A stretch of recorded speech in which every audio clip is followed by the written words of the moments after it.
ഹരേ കൃഷ്ണ. എല്ലാ ഭക്തജനങ്ങൾക്കും സ്വാഗതം. ഭാഗവത തത്വങ്ങൾ നമുക്ക് ചർച്ച ആരംഭിക്കാം. ഓം നമോ ഭഗവതേ വാസുദേവായ. ഓം നമോ ഭഗവതേ വാസുദേവായ. ഓം നമോ ഭഗവതേ വാസുദേവായ. നാരായണം നമസ്കൃത്യം നരം ചൈവ നരോത്തമം ദേവീം സരസ്വതീം വ്യാസം തതോ ജയമുദീരയേ. അഷ്ടപ്രായേഷു ഭദ്രേഷു നിത്യം ഭാഗവത സേവയാ ഭഗവതി ഉത്തമശ്ലോകേ ഭക്തിർഭവതി നൈഷ്ഠികേ.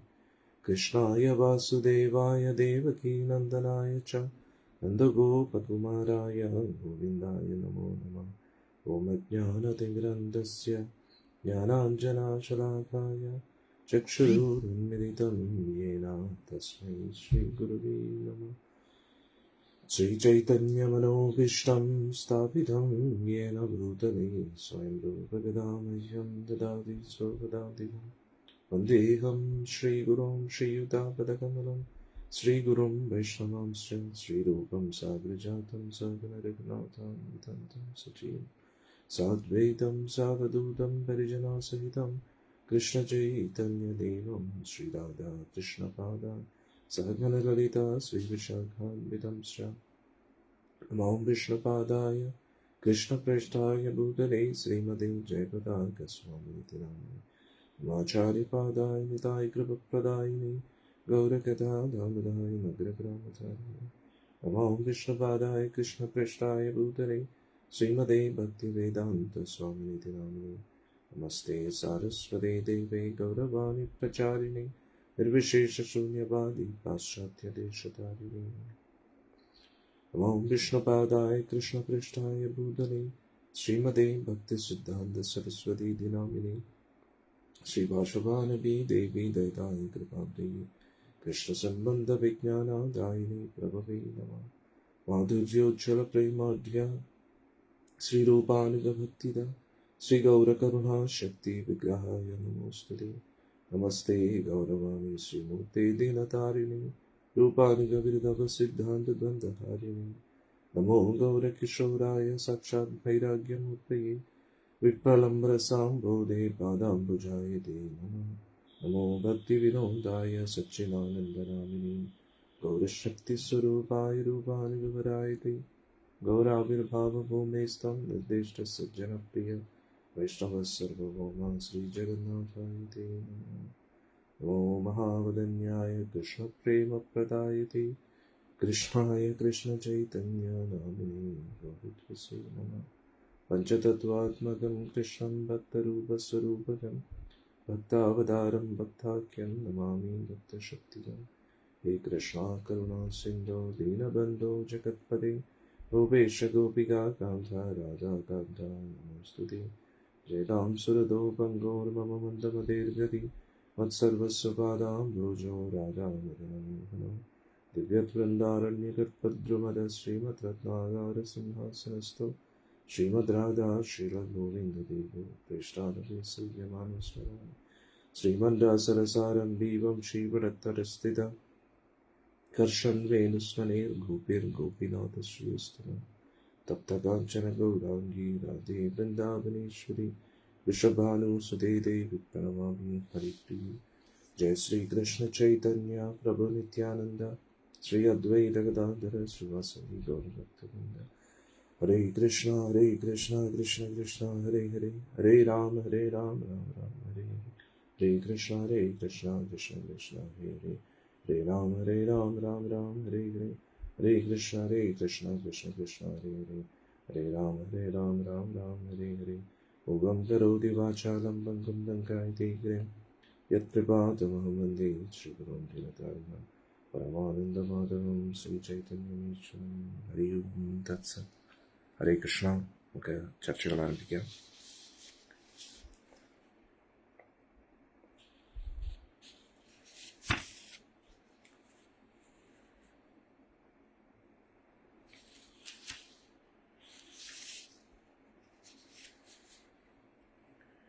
കഴിഞ്ഞ ഭാഗവത തത്വങ്ങൾ ചർച്ച ചെയ്തപ്പോൾ നമ്മൾ പഠിച്ചത് ഗോമാതാവിൻ്റെ മഹത്വത്തെക്കുറിച്ചാണ്. പൊതുവെ ഗോമാതാവിനെ പല രീതിയിലാണ് ഈ സമൂഹം കാണാറുള്ളത്, പ്രത്യേകിച്ച് നമ്മുടെ കേരളത്തിൽ. നോർത്ത് ഇന്ത്യയിലൊക്കെ ഗോമാതാവിനോട് ഒരുപാട് ബഹുമാനം പൊതുവെ എല്ലാവർക്കും ഉണ്ട്. ഗോമാതാവ് എന്ന് ഉദ്ദേശിക്കുമ്പോൾ പശുക്കൾ മാത്രമല്ല കേട്ടോ, നമ്മൾ കാളകളെയും കൂടി ഉദ്ദേശിച്ചിട്ടാണ് പറയുന്നത്. ഗോ സമൂഹം മൊത്തത്തിൽ, ഗോക്കൾ മൊത്തത്തിൽ. കാരണം നമ്മൾ ഗോമാതാവിനെയും ബഹുമാനിക്കുന്നുണ്ടെങ്കിലും കാളകളെയും ബഹുമാനിക്കണം. ധർമ്മത്തിൻ്റെ പ്രതീകമാണ് കാളകളിൽ നിന്ന് നമ്മൾ മനസ്സിലാക്കണം. നമ്മൾ ഒരിക്കലും പശുക്കളെയും കാളകളെയും വളർത്തുന്ന സമയത്ത് അതൊരു പാഴ്ചെലവായിട്ട് നമ്മൾ കാണരുത്. നമ്മുടെ കർത്തവ്യമാണ്. നമ്മുടെ കുടുംബാംഗങ്ങളിൽ ആരെങ്കിലും ഒരാൾക്ക് എന്തെങ്കിലും ഒരു അസുഖം വന്നു കഴിഞ്ഞാൽ ആ വ്യക്തിയെ നോക്കുന്നത് നമുക്കൊരു എന്താ പറയുന്ന ഒരു വലിയൊരു ബുദ്ധിമുട്ടായിട്ട് നമ്മൾ കാണുന്നു? ഒരിക്കലുമില്ല, അല്ലേ? അതേപോലെയാണ് നമ്മൾ സമൂഹത്തിൽ ജീവിക്കുന്ന എല്ലാവരുടെയും ഉത്തരവാദിത്വമാണ് ഗോക്കളെ സംരക്ഷിക്കുക എന്നത്. ഇതിൻ്റെ അർത്ഥം ഗോക്കളെ മാത്രം നോക്കണം, ബാക്കിയുള്ള എല്ലാ ജീവജാലങ്ങളെയും നമുക്ക് എന്തും ചെയ്യാം എന്നാണോ? അല്ല, അങ്ങനെയല്ല. ഒരു മിണ്ടാപ്രാണിയെ മാത്രമല്ല, ഒരു ജീവജാലം, ഒരു മനുഷ്യരെ, ആരെയും നമ്മൾ ദ്രോഹിക്കാൻ പാടില്ല. നമ്മുടെ സ്വാർത്ഥതയ്ക്ക് വേണ്ടി ഒരിക്കലും നമ്മൾ അതൊന്നും ചെയ്യാൻ പാടില്ല. നമ്മൾ എല്ലാവർക്കും അവരവരുടേതായിട്ടുള്ള ഒരു സ്വാതന്ത്ര്യം, അവകാശം നമ്മൾ കൊടുക്കണം. നമ്മൾ ഇപ്പോൾ ഈ ഒരുപാട് റൈറ്റ്സ് ഓർഗനൈസേഷനുണ്ട്. ആനിമൽ റൈറ്റ്സ്, ചിൽഡ്രൻസ് റൈറ്റ്സ്, പിന്നെ ഹ്യൂമൻ റൈറ്റ്സ്. പക്ഷെ ഇത് കൂടുതലും ആ ഒരു ഓർഗനൈസേഷൻ്റെ പേരിൽ മാത്രം നിൽക്കാതെ നമ്മൾ ഓരോ വ്യക്തികളും നമ്മുടെ ജീവിതത്തിൽ അതിനെക്കുറിച്ച് ചിന്തിക്കേണ്ടതായിട്ടുണ്ട്. എന്നാൽ ഈ ഗോക്കൾ എന്ന് പറയുന്നത് ഒരു പാർട്ടിയുടെയോ ഒരു വിഭാഗം ആൾക്കാരുടെയോ മാത്രമല്ല. നമ്മൾ ഈ പ്രപഞ്ചത്തിൻ്റെ നിലനിൽപ്പിന് ഗോക്കൾക്ക് ഒരുപാട് പ്രധാന സ്ഥാനം വഹിക്കാനുണ്ട്. കൊറോണ സമയത്ത് തന്നെ നമ്മളെല്ലാവരും പ്രത്യക്ഷത്തിൽ മനസ്സിലാക്കിയ കാര്യമാണ്. മനുഷ്യരെല്ലാവരും അവരുടെ വീടുകളിൽ ഒതുങ്ങിയിരിക്കുന്ന സമയത്ത് മൃഗങ്ങൾ മാത്രമായിരുന്നു പുറത്ത് ഇങ്ങനെ വിഹരിക്കുന്നത്. പ്രകൃതി കുറച്ചും കൂടെ മെച്ചപ്പെട്ട അവസ്ഥയിലേക്ക് എത്തി ആ സമയത്ത്. പല തത്വചിന്തകർ പറയുന്നുമുണ്ട്, മനുഷ്യരൊഴികെ ബാക്കി എല്ലാ ജീവജാലങ്ങൾക്കും ഈ പ്രപഞ്ചത്തിൻ്റെ ബാലൻസിനെ നിലനിർത്താൻ ഒരുപാട് സ്ഥാനം നിർവഹിക്കുന്നതായിട്ടുണ്ടെന്ന്. ഒരു ഈച്ച മുതൽ വലിയ വലിയ തിമിംഗലങ്ങൾ വരെ, ചെറിയ ചെറിയ മൈക്രോ ഓർഗാനിസം, ബാക്ടീരിയ, വൈറസ്, എല്ലാവരും ഒരു പ്രത്യേക റോൾ നിർവഹിക്കുന്നുണ്ട്. ഇത് നമ്മൾ ആരെയും നിസ്സാരമായിട്ട് കാണാൻ കഴിയില്ല. ഇങ്ങനെയുള്ള എല്ലാ മൃഗങ്ങളിൽ വെച്ച് പശുക്കൾ വളരെ സ്പെഷ്യലാണ്. അത് ഒരു മതത്തിൻ്റെ മാത്രം അടിസ്ഥാനത്തിൽ പറയുന്നതല്ല, ഹിന്ദുക്കളായതുകൊണ്ട് മാത്രം പറയുന്നതല്ല.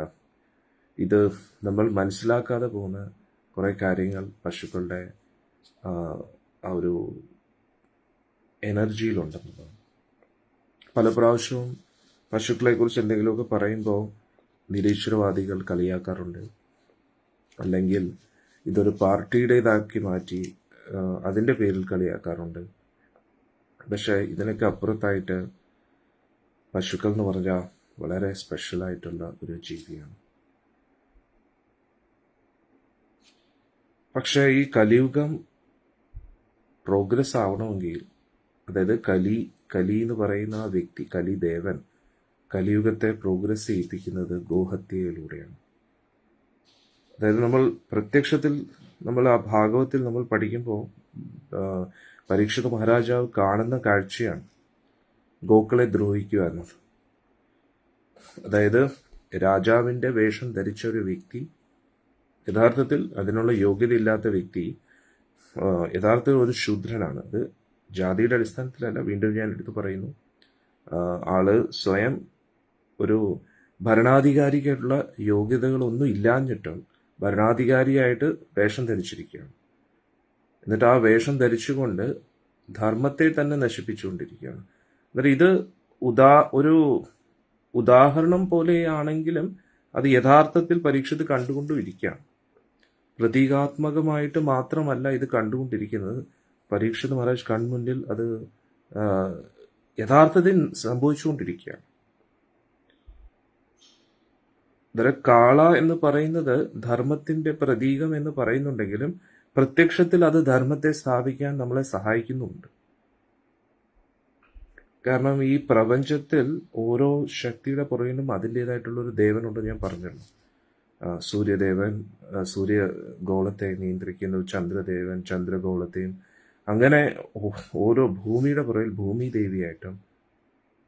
അതേപോലെ കാളകൾ ധർമ്മത്തെ നിലനിർത്താൻ വേണ്ടി, അതായത് അവരുടേതായിട്ടുള്ള ഒരു ഊർജം, അവരിലൂടെ ഒരു ഊർജം ഈ ലോകത്തിൽ പ്രവർത്തിക്കുന്നുണ്ട്. അന്നേരം ആ ഊർജം നമുക്ക് പ്രചോദനം നൽകും ധർമ്മത്തിൽ ഉറച്ചു നിൽക്കാനായിട്ട്.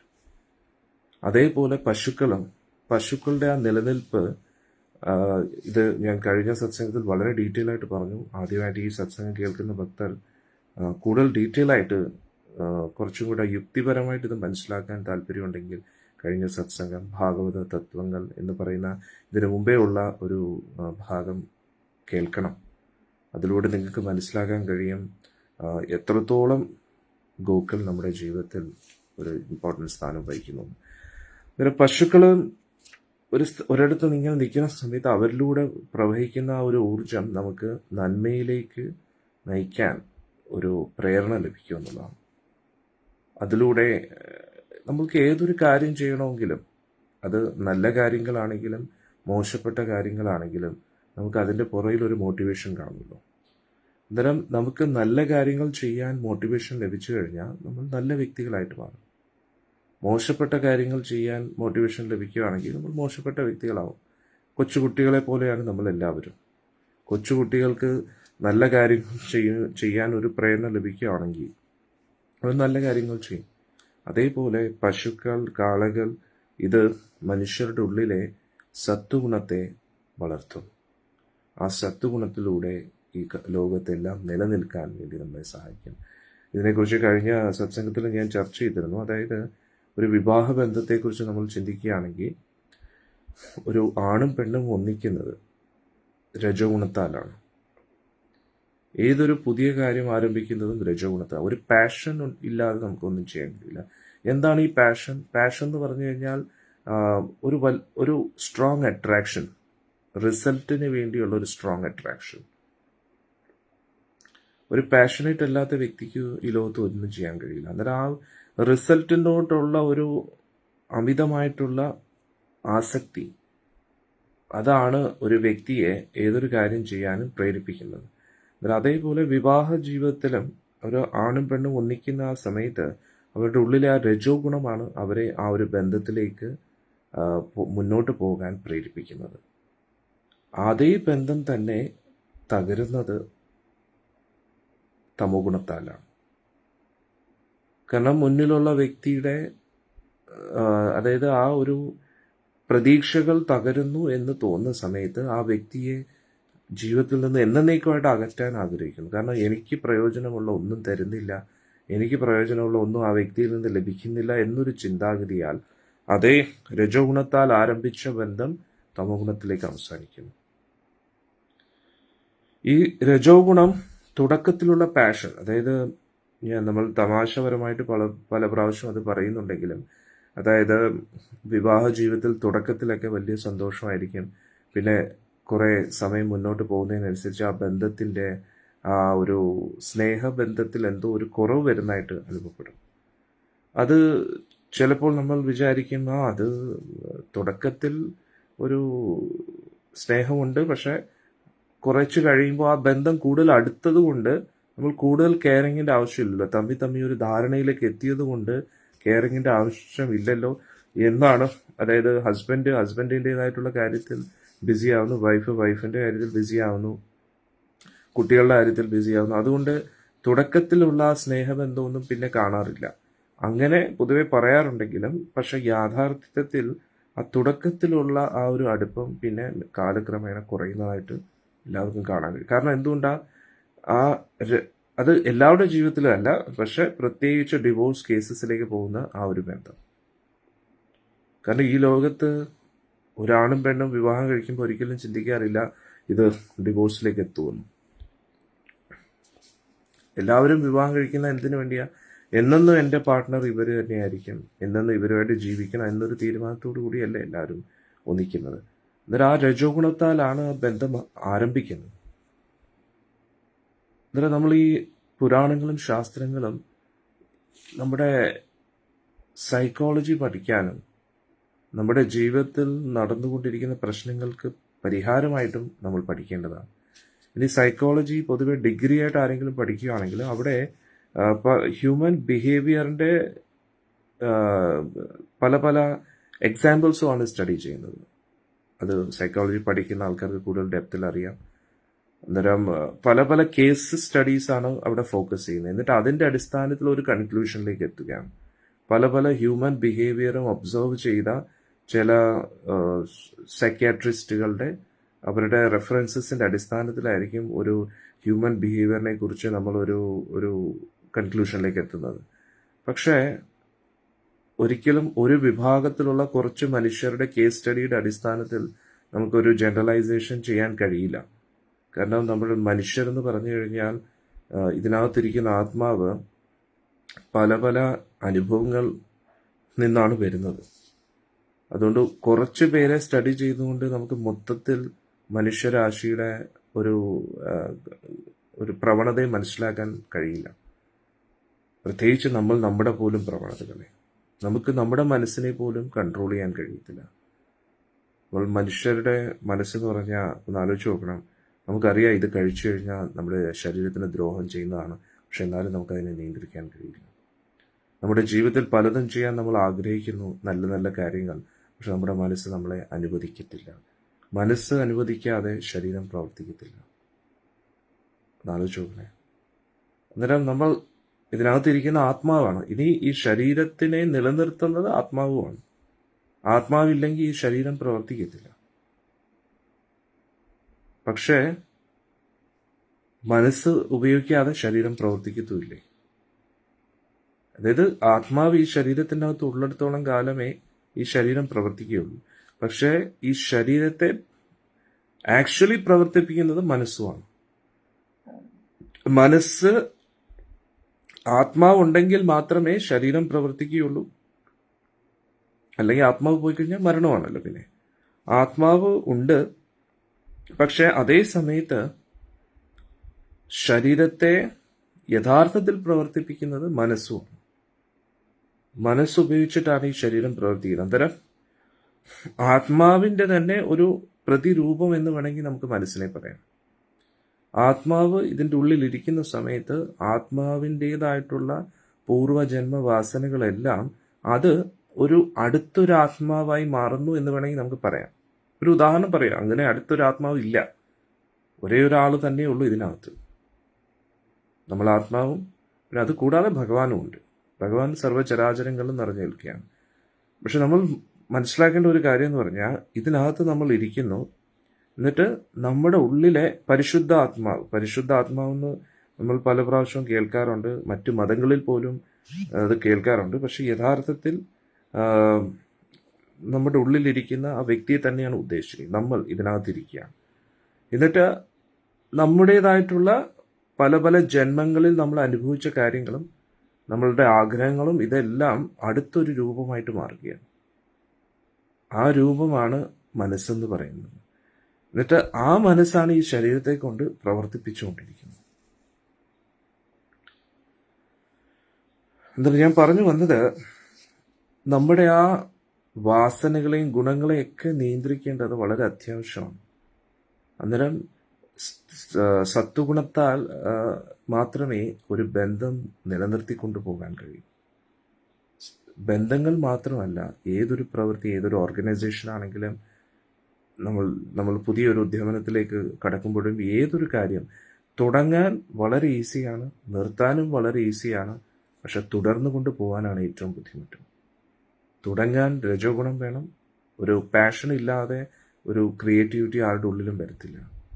ഏതൊരു കാര്യം ഒരു തുടക്കമിടണമെങ്കിൽ അവിടെ ഒരു പാഷൻ വേണം. അതായത് ഒരു ഇൻറ്റൻസ് ഡിസയർ ഫോർ റിസൾട്ട്സ്, ആ ഫലപ്രാപ്തിയിലേക്ക് എത്തിക്കാൻ വേണ്ടിയുള്ള അതിതീവ്രമായിട്ടുള്ള ഒരു അഭിനിവേശം, അതിനെയാണ് രജോ ഗുണം എന്ന് പറയുന്നത്. പക്ഷെ ഇനി തമോ ഗുണം എന്ന് പറഞ്ഞു കഴിഞ്ഞാൽ ഫ്രസ്ട്രേഷൻ കൊണ്ട് നമ്മൾ കൺഫ്യൂസ്ഡായി ഡിസ്റ്റർബ്ഡായി നമ്മൾ ഏറ്റവും കൂടുതൽ പാഷനേറ്റ് ആയിട്ട് തുടങ്ങിയ ആ പ്രവൃത്തിയെ നിർത്തലാക്കുന്നു, നശിപ്പിക്കുന്നു, സ്റ്റോപ്പ് ചെയ്യുന്നു, കംപ്ലീറ്റ്ലി തകർക്കുന്നു. അതിൻ്റെ എത്രത്തോളം തമോ ഗുണമുണ്ട് ആ അർത്ഥം അത്രത്തോളം അളവിൽ. അതായത് ഒന്ന് ആലോചിച്ച് നോക്കും, ഞാൻ നേരത്തെ പറഞ്ഞില്ലേ, പൊതുവേ ഇന്നത്തെ കാലത്ത് എല്ലാവരും ഒരു പാശ്ചാത്യ ജീവിത രീതിയിലേക്കാണ് പോകുന്നത്. അന്നേരം ഒരു വെസ്റ്റേണൈസേഷൻ, അതിൻ്റെ ഒരു ലൈഫ് സ്റ്റൈൽ അനുസരിച്ച് ഒരാണൊരു പെണ്ണിനെ പ്രപ്പോസ് ചെയ്യുന്ന സമയത്ത് മുട്ടുകുത്തി ഇരുന്ന മോതിരം ഇങ്ങനെ കൈമാറും, മോതിരം കയ്യിലിട്ടിട്ട് വിൽ യു മാരി മീ എന്നൊക്കെ പറയും.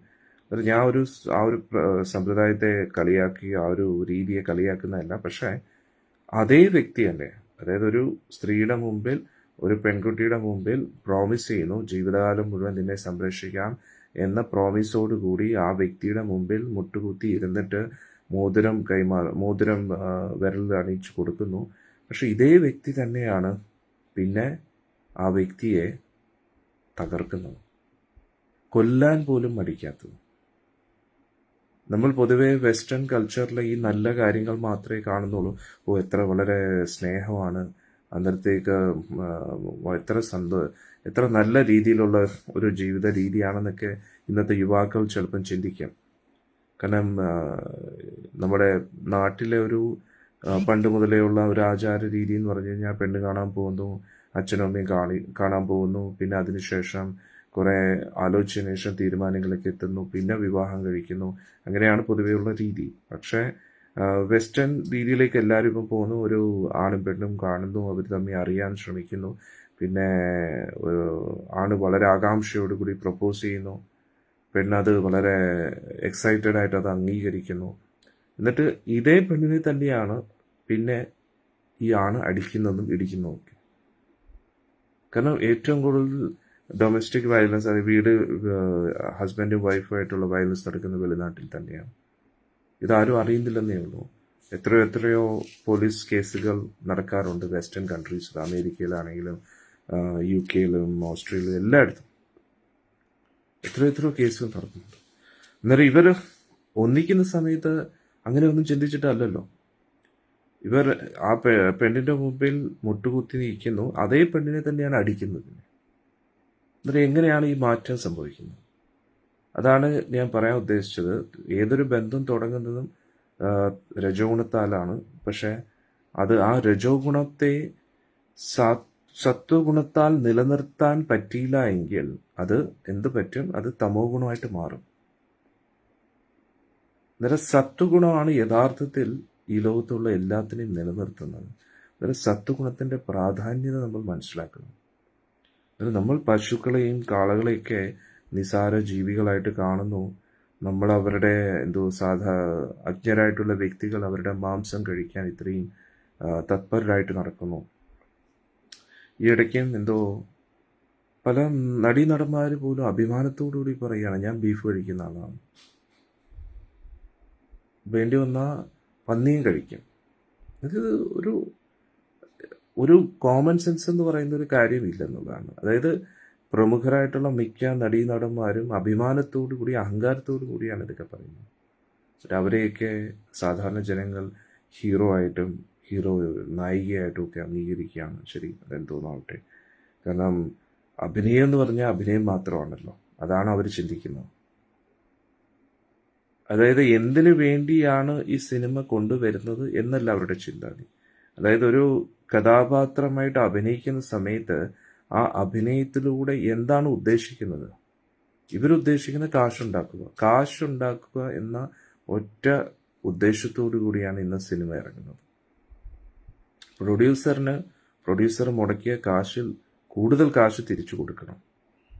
അതായത് കാശിന് വേണ്ടി എന്ത് തോന്നിവാസവും ചെയ്യാം എന്നുള്ള രീതിയിലാണ്. ഇനി ആ കാശ് കിട്ടണമെങ്കിൽ പൊതുജനങ്ങൾക്ക് സിനിമ ഇഷ്ടപ്പെടണമെങ്കിൽ അവരുടെ ആത്മാവിനെ ഇഷ്ടപ്പെടണമെന്ന് താല്പര്യമില്ല. അതായത് പൊതുജനങ്ങളുടെ ആത്മാവിന് ആ സിനിമ ഇഷ്ടപ്പെടണമെന്നല്ല, ആത്മാവിൻ്റെ ആവശ്യകതകളെ പൂർത്തീകരിക്കാൻ വേണ്ടിയല്ല സിനിമ ഉണ്ടാക്കേണ്ടത്. മനസ്സിനെ കൺഫ്യൂസ് ചെയ്യിപ്പിക്കുക, മനസ്സിൻ്റെ ഉള്ളിലുള്ള വികാരങ്ങളെയും മനസ്സിൻ്റെ ഉള്ളിലുള്ള വാസനകളെയും ഉദ്വേഗിപ്പിക്കുക. അതാണ് പൊതുവെ ഇന്നത്തെ സിനിമകളിൽ നടക്കുന്നത്, ശാരീരികപരമായിട്ടും മാനസികമായിട്ടും. എന്നിട്ട് അതിനെയാണ് എൻ്റർടൈൻമെൻ്റ് എന്ന് പറയുന്നത്. പൊതുവെ എൻ്റർടൈൻമെൻറ്റ് എന്നതിൻ്റെ അർത്ഥം എന്താണെന്ന് വെച്ചാൽ നമ്മളൊന്ന് ചിന്തിച്ചു നോക്കണം. എൻ്റർടൈൻമെൻ്റ് എന്ന് പറഞ്ഞു കഴിഞ്ഞാൽ ഒരു ഉല്ലാസം, ഒരു നേരം പോക്ക്. നേരം പോക്ക് എന്ന് പറഞ്ഞാൽ എന്തിനാ? ഒരു ബ്രേക്ക് എടുക്കുന്നു. എന്തിനാണ് ആ ഒരു ബ്രേക്കിൻ്റെ ആവശ്യം? അതായത് നമ്മൾ തുടർച്ചയായിട്ട്, ഭഗവാൻ ഭഗവത്ഗീതയിലും പറയുന്നു യുക്താഹാര വിഹാരസ്യ.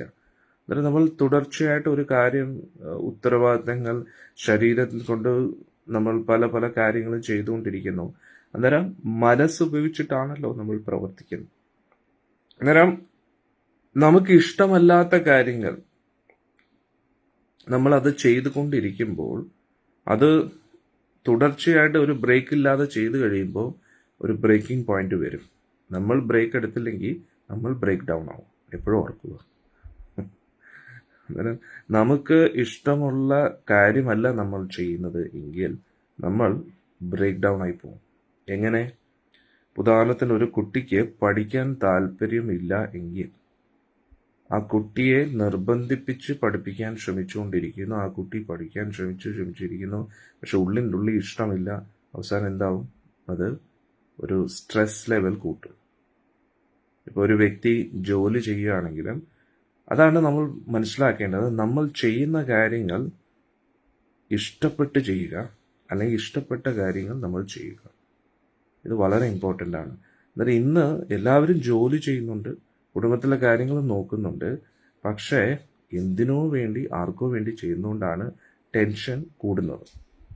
പക്ഷെ ചെയ്യുന്ന കാര്യത്തിൽ സന്തോഷത്തോടു കൂടിയും ഇഷ്ടത്തോടു കൂടിയും ചെയ്യുകയാണെങ്കിൽ ആ കാര്യത്തിൽ നമുക്ക് ഒരിക്കലും മടുപ്പ് തോന്നത്തില്ല. ആ കാര്യം തുടർച്ചയായിട്ട് ചെയ്യാൻ കഴിയും. ആ കൺസിസ്റ്റൻസി കിട്ടും. അന്നേരം അവിടെ ഒരു എൻ്റർടൈൻമെൻറ്റിൻ്റെ ആവശ്യം വരുന്നില്ല.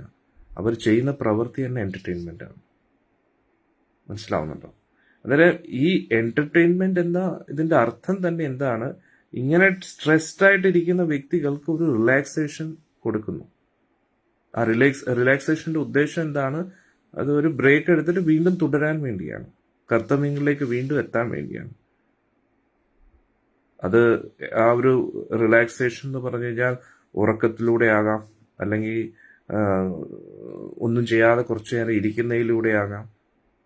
കാരണം ശരീരത്തിനല്ല നമ്മൾ പൊതുവെ റെസ്റ്റ് കൊടുക്കുന്നത്. ഓക്കെ, ശരീരം റെസ്റ്റാണ്, പക്ഷെ മെയിൻലി മനസ്സിനാണ് നമ്മൾ റെസ്റ്റ് കൊടുക്കുന്നത്. കാരണം ശരീരം എന്ന് പറയുന്നത് ജഡമായിട്ടുള്ളൊരു വസ്തുവാണ്. ശരീരം എന്ന് പറയുന്നത് ഒരു മെഷീൻ മാത്രമാണ്. പക്ഷെ ഈ മൈൻഡാണ് ഏറ്റവും ഡേഞ്ചറസ് ആയിട്ടുള്ളൊരു വസ്തു. ഈ മൈൻഡിനാണ് നമ്മൾ റിലാക്സേഷൻ കൊടുക്കുന്നതെന്ന് മനസ്സിലാക്കുക. മൈൻഡിനെ ഒരു ഭക്ത പറയുന്നു, ഇഷ്ടപ്പെട്ട് ചെയ്യുക, കഷ്ടപ്പെട്ട് ചെയ്യുക. അല്ലല്ല, ഞാനതല്ല പറഞ്ഞത്. ഇഷ്ടപ്പെട്ട് ചെയ്യുക, അല്ലെങ്കിൽ ചെയ്യുന്ന എന്തായാലും ഞാൻ നമുക്കിഷ്ടമുള്ള കാര്യങ്ങൾ ചെയ്യുക, അല്ലെങ്കിൽ ചെയ്യുന്ന കാര്യങ്ങൾ ഇഷ്ടപ്പെട്ട് ചെയ്യുക. അതാണ് ഞാൻ പറഞ്ഞത്. നമുക്ക് ഇഷ്ടമുള്ള കാര്യങ്ങൾ ചെയ്യുക, അല്ലെങ്കിൽ ചെയ്യുന്ന കാര്യങ്ങൾ ഇഷ്ടപ്പെട്ട് ചെയ്യുക. ഇത് ചെയ്തു കഴിഞ്ഞാൽ നമുക്ക് സ്ട്രെസ് ഇല്ല. അന്നേരം പൊതുവേ നമ്മുടെ പൊതുജനങ്ങൾക്ക് നല്ല കാര്യങ്ങളിൽ ഇഷ്ടം കാണത്തില്ല. അപ്പം ജപിക്കുക എന്ന് പറഞ്ഞാൽ ഏറ്റവും ഇമ്പോർട്ടൻ്റ് ആയിട്ടുള്ളൊരു കാര്യമല്ലേ, പക്ഷെ ജപിക്കാൻ താല്പര്യം കാണത്തില്ല. അന്നേരം ജപത്തിലുള്ള താല്പര്യത്തെ വളർത്തിയെടുക്കണം, ഉണ്ടാക്കിയെടുക്കണം. കുട്ടികൾക്ക് പഠിക്കാൻ താല്പര്യം കാണത്തില്ല, പക്ഷെ ആ പഠിക്കാൻ വേണ്ടി നമ്മൾ എന്ത് ചെയ്യണം? താല്പര്യം ഉണ്ടാക്കിയെടുക്കണം. അന്നേരം കലിയുഗത്തിൽ ഏറ്റവും ഉത്തമമായിട്ടുള്ള ധർമ്മം എന്ന് പറഞ്ഞാൽ ഭഗവാന്റെ തിരുനാമം ജപിക്കുക എന്നാണ്. കാരണം യാഥാർത്ഥ്യം എന്ന് പറഞ്ഞാൽ നമ്മൾ ആരും ഈ ലോകത്ത് എന്നെന്നും നിൽക്കത്തില്ലല്ലോ. ഒരു ദിവസം ഇതെല്ലാം ഉപേക്ഷിച്ചിട്ട് പോകേണ്ടതാണ്. സോ യഥാർത്ഥത്തിൽ നമ്മൾ ആരായാലും എന്ത് ചെയ്യുന്ന വ്യക്തികളാണെങ്കിലും യഥാർത്ഥത്തിൽ 24 മണിക്കൂറും ഭഗവാന്റെ നാമം ജപിച്ചുകൊണ്ടിരിക്കുന്ന ആൾക്കാരാണ്. പൊതുവെ എല്ലാവരും കളിയാക്കാറുണ്ട്, നമ്മൾ എന്തോ പറയുന്നത്, നാമമൊക്കെ നിങ്ങൾ തന്നെ വീട്ടിൽ ജപിച്ചുകൊണ്ടിരിക്കുക, എപ്പോഴും ഇങ്ങനെ ജപിക്കേണ്ട ആവശ്യമുണ്ടോ? 24 മണിക്കൂറും ജപിച്ചു കഴിഞ്ഞാൽ ഭഗവാൻ തന്നെ ഒരു മടുപ്പാവത്തില്ല എന്ന് പല ആൾക്കാരും പറയാറുണ്ട്. പക്ഷെ യഥാർത്ഥത്തിൽ അത് തന്നെയാണ് ജീവിതത്തിൻ്റെ ലക്ഷ്യം. കാരണം അതാണ് യാഥാർത്ഥ്യം. നമ്മളിപ്പോൾ ഒരു സ്വപ്നം കണ്ടുകൊണ്ടിരിക്കുകയാണ് ഈ മനുഷ്യ ജന്മത്തിലൂടെ. പക്ഷെ ഇതിനൊക്കെ അപ്പുറത്തായിട്ടുള്ള യാഥാർത്ഥ്യം എന്ന് പറഞ്ഞു കഴിഞ്ഞാൽ ആത്മീയ ലോകത്തിലേക്ക് പോവുക എന്നതാണ്. പക്ഷേ നമുക്ക് അത്രത്തോളം ജപത്തിൽ താല്പര്യം ഇല്ലാത്തതുകൊണ്ടാണ് ഒരു കൃത്യമായിട്ടുള്ള ഒരു സംഖ്യ നിത്യവും ജപിക്കേണ്ടത്.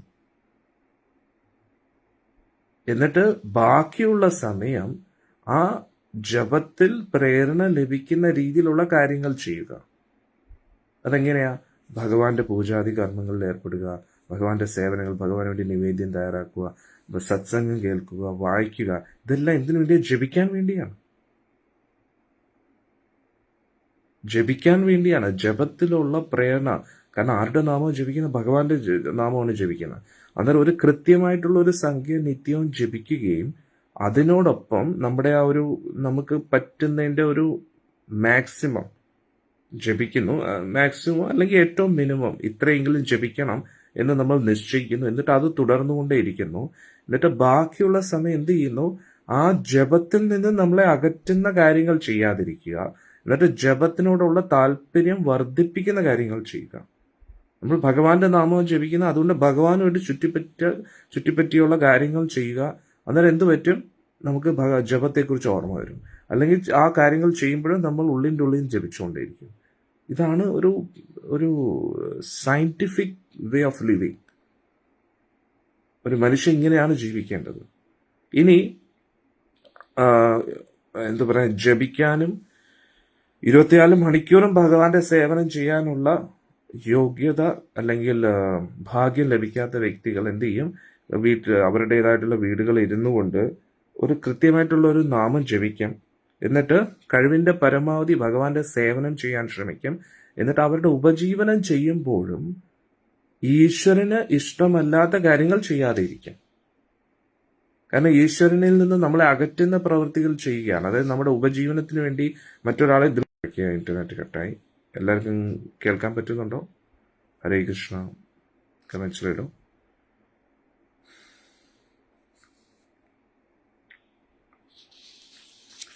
ഹരേ കൃഷ്ണ. കേൾക്കാമോ എല്ലാവർക്കും? കമന്റ്സിലിടോ.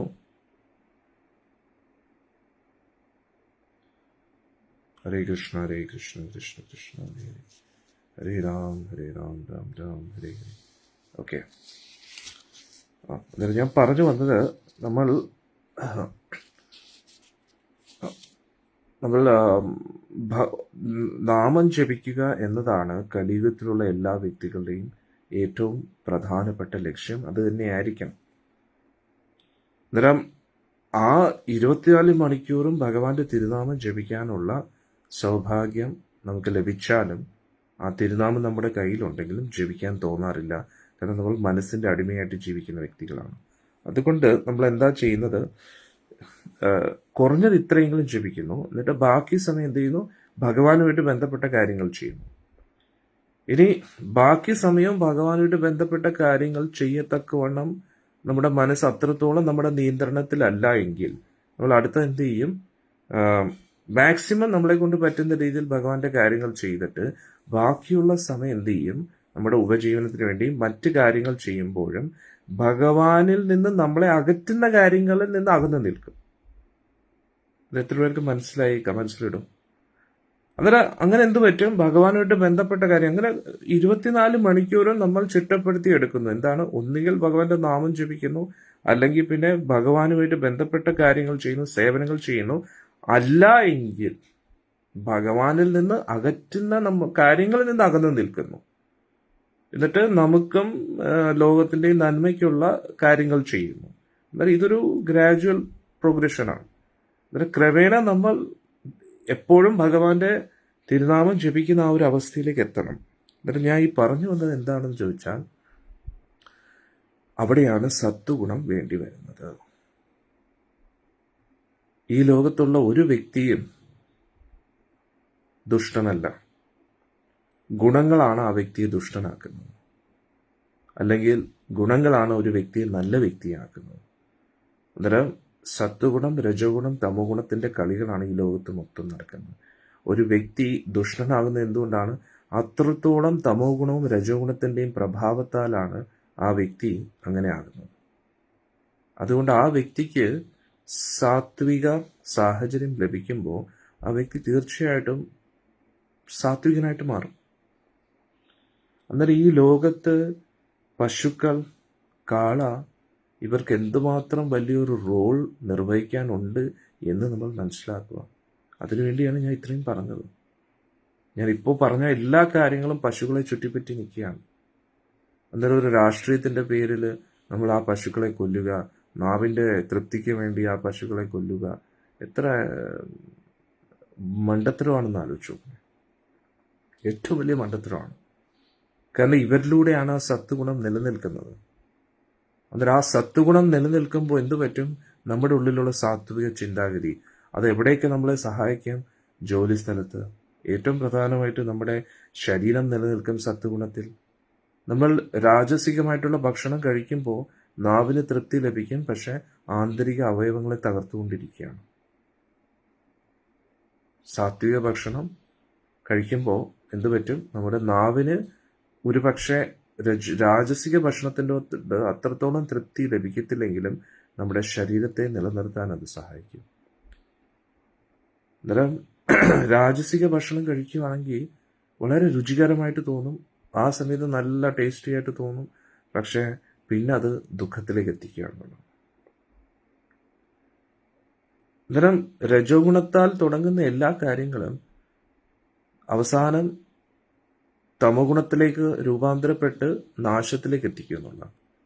ബന്ധങ്ങളിൽ പോലും അത് നിങ്ങൾ മനസ്സിലാക്കി. ഞാൻ നേരത്തെ പറഞ്ഞില്ലേ, ഒരു വിവാഹ ജീവിതത്തിലേക്ക് കടക്കുമ്പോൾ വളരെ പാഷനേറ്റ് ആയിട്ട് ആ ഒരു കാര്യം ഏറ്റെടുക്കുന്നു, പക്ഷെ അതേ ബന്ധം തന്നെ ഒടുവിൽ താമസികമായിട്ടുള്ള ഏറ്റവും വലിയ ഡിസ്ട്രക്ഷനിലേക്ക് പോകുന്നു.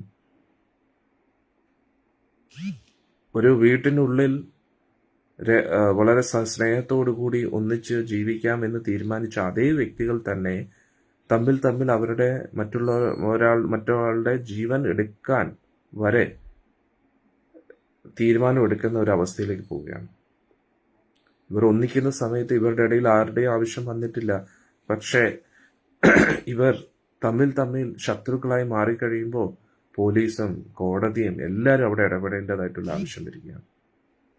അന്നേരം എന്താണ് ഒരു വ്യക്തി ഇത്രത്തോളം ചേഞ്ച് ആക്കുന്നത്? അതാണ് ഈ രജോ ഗുണത്തിൻ്റെയും തമോ ഗുണത്തിൻ്റെയും പ്രശ്നം. ഇന്ന് പൊതുവെ സിനിമകളിലും എല്ലാം ആ പാഷനെയാണ് ഹീറോയിസമായിട്ട് കാണിക്കുന്നത്. പാഷനെയും ഇഗ്നോറൻസിനെയും, രജോ ഗുണത്തിനെയും തമോ ഗുണത്തിനെയാണ് ഒരു നായകൻ്റെ ഹീറോയിസമായിട്ട് കാണിക്കുന്നത്. പക്ഷേ അതല്ല യഥാർത്ഥ ഹീറോയിസം എന്ന് നമ്മൾ മനസ്സിലാക്കുക. യഥാർത്ഥ ഹീറോയിസം എന്ന് പറഞ്ഞു കഴിഞ്ഞാൽ നമ്മൾ എത്രത്തോളം നമ്മുടെ ശരീരത്തെ നിയന്ത്രിക്കുന്നു, അതിനൊക്കെ ഞാൻ തുടക്കത്തിൽ പറഞ്ഞില്ലേ, four doing anything we need A motivation. ആ മോട്ടിവേഷനാണ് ഗുണങ്ങൾ എന്ന് പറയുന്നത്. അന്നേരം ആ ഒരു സാത്വിക ഊർജം നമുക്ക് എത്രത്തോളം ലഭിക്കുന്നുവോ അത്രത്തോളം നമ്മൾ നന്മയിൽ ഉറച്ചു നിൽക്കുന്നുള്ളതാണ്. അന്നേരം എത്രത്തോളം മറ്റ് ഗുണങ്ങൾ നമ്മളെ അറ്റാക്ക് ചെയ്യുന്നോ അല്ലെങ്കിൽ മറ്റ് ഗുണങ്ങൾ നമ്മളെ ഇൻഫ്ലുവൻസ് ചെയ്യുന്നോ അതിനനുസരിച്ച് നമ്മൾ വഴിതെറ്റിപ്പോകാനുള്ള സാധ്യത കൂടുതലാണ്. അന്നേരം ഈ പശുക്കളെയും കാളകളെയും നമ്മൾ സംരക്ഷിക്കുമ്പോൾ സത്വഗുണം നിലനിൽക്കും. ആ സത്വഗുണം ഈ ലോകത്തിൻ്റെ നന്മയ്ക്കായിട്ട് ഒരുപാട് കാര്യങ്ങൾ ചെയ്യാൻ കഴിയും. നമ്മുടെ മനസ്സിനെ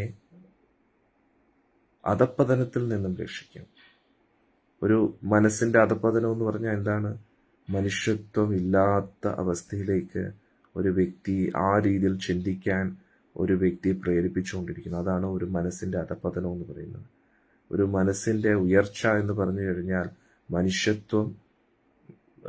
മനുഷ്യത്വമുള്ളൊരു ചിന്താഗതി.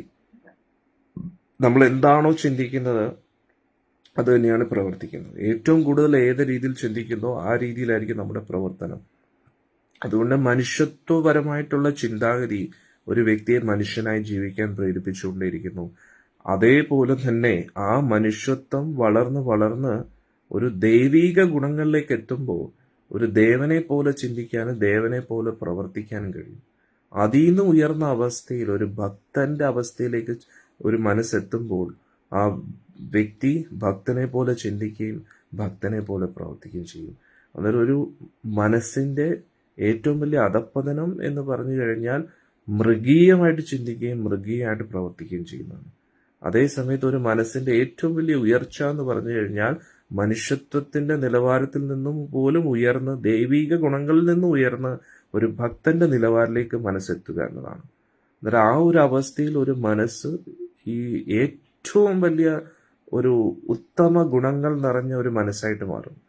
എന്നിട്ട് ആ ഒരു മനസ്സിന്റെ ഉടമയായിട്ടുള്ള വ്യക്തി ഈ ലോകത്ത് ഒരു മഹാത്മാവാണ്. അങ്ങനെയുള്ള വ്യക്തികളാണ് വൈഷ്ണവർ, ഭഗവാനെ എന്ന് പറഞ്ഞ് ജീവിക്കുന്ന വ്യക്തികൾ. അതാണ് നമ്മൾ മനസ്സിലാക്കുക. അന്നേരം ആ ഒരു നിലവാരത്തിലേക്ക് എല്ലാവരും എത്തണമെന്നാണ്. അന്നേരം ഇതിനെല്ലാം വലിയ സഹായം അല്ലെങ്കിൽ സ്ഥാനം നിർവഹിക്കുന്നുണ്ട് പശുക്കൾക്ക്. ക്ലിയർ ആയല്ലോ അല്ലേ? പിന്നെ കഴിഞ്ഞ ക്ലാസ്സും ഇപ്പോഴത്തെ ക്ലാസ്സിന് നോട്ട്സ് നിങ്ങൾ എല്ലാവരും ശ്രദ്ധിക്കുക, എപ്പോഴും അത് കയ്യിൽ വെക്കുക. കാരണം എന്താ, നിങ്ങൾ തന്നെ കൺവിൻസ്ഡ് ആയിരിക്കണം നമ്മൾ എന്തുകൊണ്ട് പശുക്കളെ ഇത്രയും സംരക്ഷിക്കുന്നു. പശുക്കൾക്ക് ഈ ലോകത്ത് വേണ്ടി പ്രവർത്തിക്കുന്ന ആ ഒരു എത്ര ഇമ്പോർട്ടൻ്റ് റോളാണെന്ന് നിങ്ങൾ മനസ്സിലാക്കൂ. ഇതേപോലെയാണ് പരിത്രാണായ സാധൂനാം, സാധുജനങ്ങളെ സംരക്ഷിക്കാൻ വേണ്ടി. എന്താണ് ആ സാധുജനങ്ങളെ ഇതൊരു കാര്യം, സത്വഗുണം അനുസരിച്ച് ജീവിക്കുന്നവരെ സംരക്ഷിക്കുക. നമ്മുടെ കർത്തവ്യമാണത്, സാധുജനങ്ങളെ സംരക്ഷിക്കാൻ. അതായത് സാത്വിക ജീവിതം നയിക്കുന്നവരെ സംരക്ഷിക്കുക എന്നത് നമ്മുടെ കർത്തവ്യമാണ്. അതിൽ തന്നെയാണ് സാധു എന്ന് പറഞ്ഞു കഴിഞ്ഞാൽ അതിന്റെ അർത്ഥം തന്നെ സാത്വിക ജീവിതം നയിക്കുന്ന വ്യക്തികളാണ്. കാരണം അവരാണ് സത്വഗുണത്തിന്റെ ഉടമകൾ. അവരിലൂടെയാണ് ഈ ലോകത്തെ സത്വഗുണം നിലനിൽക്കുന്നത്. അതുകൊണ്ടാണ് ഭഗവാന് ബ്രാഹ്മണരെ ഇത്രയും പ്രിയങ്കരം. ബ്രാഹ്മണർ എന്ന് പറഞ്ഞാൽ പൂനൂലിട്ടവരല്ല, പൂനൂലിട്ടിട്ടും രജോ ഗുണത്തിലും തമോ ഗുണത്തിലും ജീവിക്കുന്നവർ ഒരിക്കലും ബ്രാഹ്മണരല്ല. ഇനി പൂനൂലിടാത്ത വ്യക്തികളാണെങ്കിലും സാത്വിക ചിന്താഗതി അനുസരിച്ച് ജീവിക്കുന്നവരാണെങ്കിൽ അവർ ബ്രാഹ്മണരാണ്. ഞാൻ ഒരിക്കൽ മഹാഭാരതത്തിൽ പറഞ്ഞില്ലേ, ഒരു ശിഷ്യന്റെ അടുത്ത് ഗുരു പറയുന്നു, അന്നേരം നിന്റെ അച്ഛൻ ആരാണെന്ന് ചോദിച്ചിട്ട് വരാൻ പറയുമ്പോൾ ആ ശിഷ്യൻ പോയിട്ട് പറയുന്നു, അമ്മയടുത്ത് ചോദിച്ചു. അന്നേരം ആ ശിഷ്യൻ തിരിച്ചു വന്നിട്ട് പറയുന്നു, ക്ഷമിക്കണം, എൻ്റെ അമ്മയ്ക്ക് അറിഞ്ഞുകൂടെ എൻ്റെ അച്ഛൻ ആരാണെന്ന്. കാരണം എൻ്റെ അമ്മ വഴിതെറ്റിപ്പോയി ജീവിച്ച ഒരു വ്യക്തിയാണ്. അതുകൊണ്ട് അമ്മയ്ക്ക് പോലും അറിയില്ല എൻ്റെ അച്ഛൻ ആരാണ്. അപ്പോൾ ആ ഗുരു എന്താ പറയുന്നത്, നീ ബ്രാഹ്മണൻ തന്നെയാണ്. കാരണം നീ സത്യസന്ധമായിട്ട് അത് വന്ന് പറഞ്ഞതുകൊണ്ട് ആ സത്യസന്ധമായിട്ട് കാര്യം പറയുന്ന വ്യക്തി ഉറപ്പായിട്ടും ബ്രാഹ്മണനാണ്. എന്നിട്ട് ആ ബ്രാഹ്മണ്യ ഗുണങ്ങളുള്ള വ്യക്തിയാണ് ബ്രാഹ്മണൻ, അല്ലേ? അല്ലാതെ ബ്രാഹ്മണനെ പോലെ വേഷം ധരിക്കുന്ന വ്യക്തിയല്ല. അന്നേരം ഞാൻ പറഞ്ഞു വന്നത്, ഇങ്ങനെയുള്ള ഗുണങ്ങൾ, അന്നേരം ഇങ്ങനെയുള്ള വ്യക്തികളെ സംരക്ഷിക്കുക എന്നത് നമ്മുടെ കർത്തവ്യമാണ്. അന്നേരം നമ്മൾ സ്വയം സാത്വികരായിരിക്കണം. സാത്വിക വ്യക്തികളെ സംരക്ഷിക്കാൻ നമ്മൾ ശ്രമിക്കണം. ആ സാത്വിക കൂട്ടായ്മയെ നിലനിർത്തണം. അതാണ് ഈ ഒരു പ്രസ്ഥാനം. ഇതേപോലെ ഈ ലോകത്ത് വളരെ കുറച്ച് പ്രസ്ഥാനങ്ങളുണ്ട്. അതിലെ ഒരു പ്രസ്ഥാനമാണ് നമ്മുടെ ഈ ഗോലോകം എന്ന് പറയുന്നത്. അന്നേരം ഇതിൻ്റെയൊക്കെ ഉദ്ദേശം എന്താണ്? സാത്വിക ചിന്തകളെ പ്രൊമോട്ട് ചെയ്യുക, സാത്വിക രീതിയിൽ ജീവിക്കുക, ഈ ലോകത്തിൻ്റെ നന്മയ്ക്ക് വേണ്ടി സാത്വിക കാര്യങ്ങൾ കൂടുതൽ ചെയ്യുക, അല്ലേ? അന്നേരം പശുക്കളെ സംരക്ഷിക്കുന്നതും സത്സംഗം. നമ്മളിപ്പോൾ എല്ലാ ദിവസവും രാവിലെയും വൈകിട്ടും എന്താണ് ചർച്ച ചെയ്തുകൊണ്ടിരിക്കുന്നത്? സാത്വിക ചിന്തകളെ പ്രൊമോട്ട് ചെയ്യുകയാണ്. ഒരു ഭക്ത പറയുന്നു, പണ്ടൊക്കെ വീടിൻ്റെ മുറ്റത്ത് ചാണകം മെഴുകി മുറ്റത്ത് തെളിയിക്കുമായിരുന്നു, ഗൃഹനാഥൻ അത് ചവിട്ടിയാണ് ജോലിക്ക് പോകുക, ആ വീട്ടിൽ തന്നെ നല്ല ഐശ്വര്യം. അതെ, കറക്റ്റാണ്. കാരണം ആ ചാണകത്തിലും ആ സാത്വിക ഗുണമുണ്ടെന്നുള്ളതാണ്. അതാലോചിച്ചു. പക്ഷെ ഇന്ന് എന്താ നടക്കുന്ന? നിർഭാഗ്യവശാൽ ആരെങ്കിലും ചാണകത്തെക്കുറിച്ച് പറഞ്ഞു കഴിഞ്ഞാൽ ഉടനെ കളിയാക്കും, ഗോമൂത്രത്തെക്കുറിച്ച് പറഞ്ഞാൽ ഉടനെ കളിയാക്കും, പശുക്കളെക്കുറിച്ച് പറഞ്ഞു കഴിഞ്ഞാൽ അതൊരു വിഭാഗീയതയാക്കി മാറ്റും, ഒരു പാർട്ടിയുടേതായിട്ട് മാറ്റും. ഇനി പശുക്കളുടെ പേരിൽ പാർട്ടി പറഞ്ഞു നടക്കുന്ന ആൾക്കാരുമുണ്ട്. ആകെ കൂടെ ഒരു കൺഫ്യൂസിങ് അവസ്ഥയാണെന്നുള്ളത്. പക്ഷെ ഇന്ന് അതിൽ നിന്നെല്ലാം നമ്മൾ കുറച്ച് മാറ്റം കൊണ്ടുവരേണ്ടതായിട്ടുണ്ട്. നമുക്ക് മൊത്തത്തിൽ ലോകത്തെ മുഴുവൻ മാറ്റാൻ കഴിയില്ല, പക്ഷേ നമ്മുടെ ജീവിതത്തിൽ നമുക്കൊരു മാറ്റം കൊണ്ടുവരാൻ കഴിയില്ല, അല്ലേ? നമ്മൾ സ്വയം നമ്മുടെ ജീവിതത്തിൽ ഒരു മാറ്റം കൊണ്ടുവരാൻ ശ്രമിക്കണം. അന്നേരം ഇതൊരു ഒരു സയൻസാണ്. നമ്മൾ ഇന്നത്തെ കുട്ടികൾ വലിയ വലിയ ടെക്നോളജിയിൽ പഠിക്കുന്നു, അത് പഠിക്കുന്നു, ഇത് പഠിക്കുന്നു. പക്ഷേ ജീവിക്കാനാണല്ലോ ആദ്യം പഠിക്കേണ്ടത്. ഹരീഷ,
ഹരേ കൃഷ്ണ, ക്ഷമിക്കണം, ഇവിടെ ഒരു കാര്യം പറയുകയാണ്. അപ്പോൾ ഈ സത്വഗുണത്തെ നിർത്തുക എന്ന് പറഞ്ഞു കഴിഞ്ഞാൽ വളരെ ഇമ്പോർട്ടൻ്റ് ആണ്. നമ്മൾ പല പ്രാവശ്യവും നമ്മുടെ ഇഷ്ടം എന്ന് വിചാരിക്കുന്നത് നമ്മുടെ ഇഷ്ടമല്ല യഥാർത്ഥത്തിൽ. So we are actually a victim. We are not in control. നമ്മൾ ചിന്തിക്കുന്നു ഇത് എൻ്റെ തീരുമാനമാണ്, എൻ്റെ ആഗ്രഹമാണെന്ന് ചിന്തിക്കുന്നു. പക്ഷേ യഥാർത്ഥ ഇത് നമ്മുടെ ചിന്തയോ നമ്മുടെ ആഗ്രഹങ്ങളൊന്നുമല്ല. വി ആർ കൺട്രോൾഡ് ബൈ അവർ ഗുണാസ്. നമ്മുടെ ഗുണങ്ങളാണ് നമ്മളെ കൺട്രോൾ ചെയ്തുകൊണ്ടിരിക്കുന്നത്, നമ്മളെ ഒരു തീരുമാനം എടുക്കാൻ പ്രേരിപ്പിച്ചുകൊണ്ടിരിക്കുന്നത്. ഇതാണ് നമ്മൾ മനസ്സിലാക്കേണ്ടത്.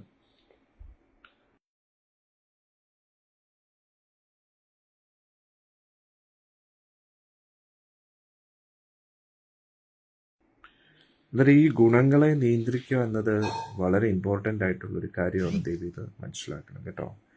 അന്നേരം സാത്വികമായിട്ടുള്ള ജീവിത രീതി,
ഹരേ കൃഷ്ണ.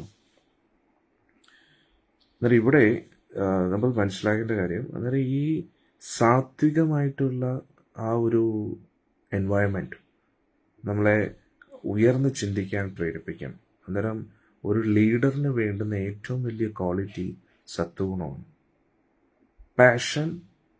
പാഷനിലൂടെ നമുക്ക് ഒരു വിഭാഗത്തിലുള്ള ആൾക്കാരെ ഇൻഫ്ലുവൻസ് ചെയ്യാൻ പറ്റും.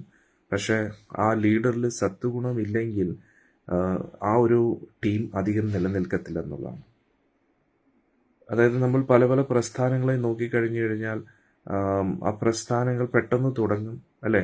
പാർട്ടികൾ തന്നെ നമ്മൾ നോക്കിക്കഴിഞ്ഞാൽ ഒരു പാർട്ടിയുടെ ഉള്ളിൽ പല പല ഗ്രൂപ്പിസം കാണും.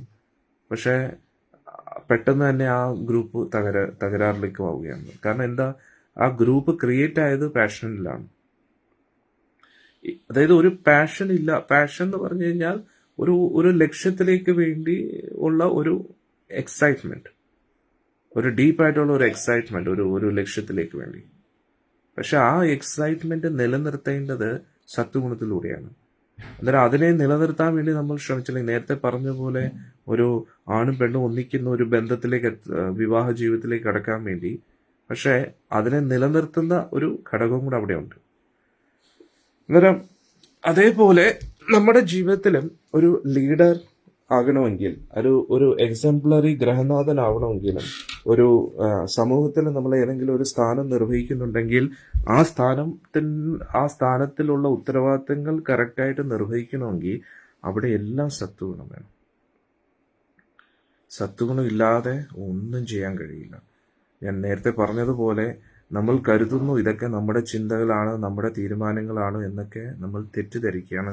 യഥാർത്ഥത്തിൽ ഇതൊന്നും നമ്മുടെ ചിന്തകളോ തീരുമാനങ്ങളോ അല്ല, പക്ഷേ ഗുണങ്ങളുടെ കളികളാണ്. അതുകൊണ്ട് ഗുണങ്ങളെ നിയന്ത്രിച്ചു കഴിഞ്ഞാൽ നമ്മളെ നിയന്ത്രിക്കാൻ വളരെ എളുപ്പമാണ്. We choose the gunas and gunas forms us. നമ്മൾ ഗുണങ്ങളെ തിരഞ്ഞെടുക്കുന്നു, എന്നിട്ട് ഗുണങ്ങൾ നമ്മളെ ഉണ്ടാക്കിയെടുക്കുന്നു, നമ്മുടെ സ്വഭാവത്തെ രൂപാന്തരപ്പെടുത്തുന്നു. അതുകൊണ്ട് നമ്മൾ ഗുണങ്ങളെയാണ് നിയന്ത്രിക്കേണ്ടത്. ഏത് തരത്തിലുള്ള ഗുണങ്ങളുള്ള വ്യക്തികളുമായിട്ട്, സാഹചര്യമായിട്ടാണ് നമ്മൾ ഇടപെടുന്നത്, ഏത് തരത്തിലുള്ള വ്യക്തികളുമായിട്ടാണ് കൂടുതൽ ഇടപെടുന്നത്. അതുകൊണ്ടാണ് ചൈതന്യ മഹാപ്രഭു പറയുന്നത് അസത് സംഘ ത്യാഗാത്. അസത്തുക്കളുമായിട്ടുള്ള സംഘം ത്യജിക്കുക. അസത്തുക്കൾ എന്ന് പറഞ്ഞു കഴിഞ്ഞാൽ എന്താണ്? നാശത്തിലേക്ക് പോകുന്ന അവർ. സത്വഗുണമല്ലാത്ത മറ്റ് ഏത് തരത്തിലുള്ള സാഹചര്യം, മറ്റ് തരത്തിലുള്ള വ്യക്തികൾ, രജഗുണവും തമോ ഗുണത്തിലുള്ള വ്യക്തികളുമായിട്ടുള്ള ഇടപെടലുകൾ കുറയ്ക്കുക എന്നല്ല, ത്യാഗാത്തെന്നാണ് പറയുന്നത്. പൂർണ്ണമായിട്ടും ബഹിഷ്കരിക്കുക എന്നാണ് പറയുന്നത്. ബഹിഷ്കരിക്കുന്നതിൻ്റെ അർത്ഥം എന്താ? നമ്മൾ ജോലി ചെയ്യുമ്പോൾ എങ്ങനെയാണ് മറ്റ് ഗുണങ്ങളുള്ള വ്യക്തികളെ ബഹിഷ്കരിക്കുക, അല്ലെങ്കിൽ കുടുംബത്തിലുള്ള കൂടുതൽ വ്യക്തികളും അങ്ങനെയാകുമ്പോൾ നമ്മൾ എങ്ങനെ ബഹിഷ്കരിക്കുന്നത്? അവരുമായിട്ട് കൂടുതൽ മിങ്കിൾ ചെയ്യാതിരിക്കുക എന്ന് പറഞ്ഞു കഴിഞ്ഞാൽ എന്താ? സംസാരിക്കാതിരിക്കുക എന്നൊന്നാണ്. ഹൃദയാംഗതമായിട്ട് കൂടുതൽ സമയം അവരുമായിട്ട് ചെലവാക്കാതെ ജോലി സ്ഥലത്ത് നമ്മൾ ഉത്തരവാദിത്വം നിർവഹിക്കുക. പക്ഷെ ഉള്ളിൻ്റെ ഉള്ളിൽ നിന്നും സത്തുക്കളുമായിട്ടുള്ള സംഘം, സാത്വിക വ്യക്തികളുമായിട്ട് കൂടുതൽ ഇടപെടുക. കാരണം അങ്ങനെ എന്ത് പറ്റും? നമ്മുടെ ഉള്ളിലും സത്വഗുണം വർദ്ധിക്കും. അസത്തുക്കളുമായിട്ടുള്ള സംഘം കാരണം നമ്മൾ എന്ത് പറ്റും?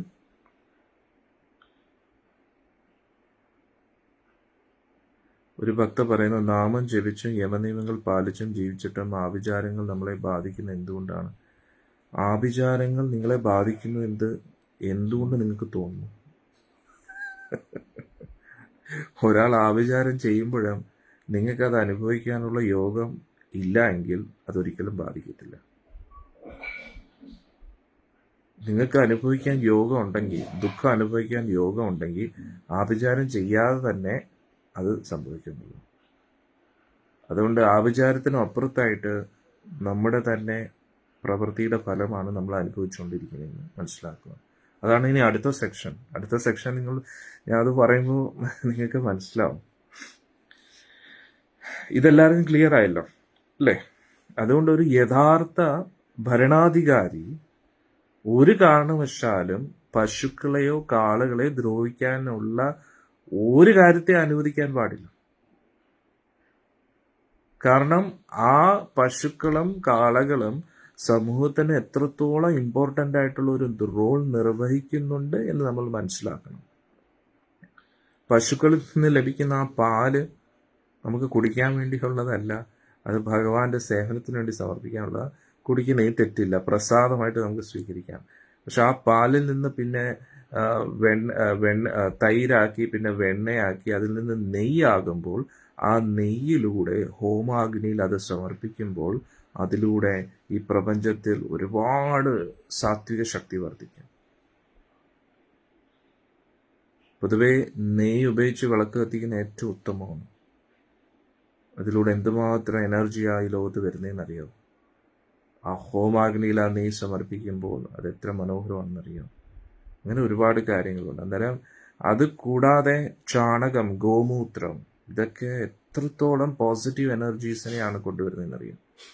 പൊതുവേ നമുക്കെല്ലാവർക്കും അറിയാം, ഏതൊരു മൃഗത്തിൻ്റെയും മലം വളരെ ദുഷ്കരമാണ്. നമ്മുടെ മലം പോലും ഏറ്റവും നമുക്ക് സഹിക്കാൻ പോലും പറ്റത്തില്ല.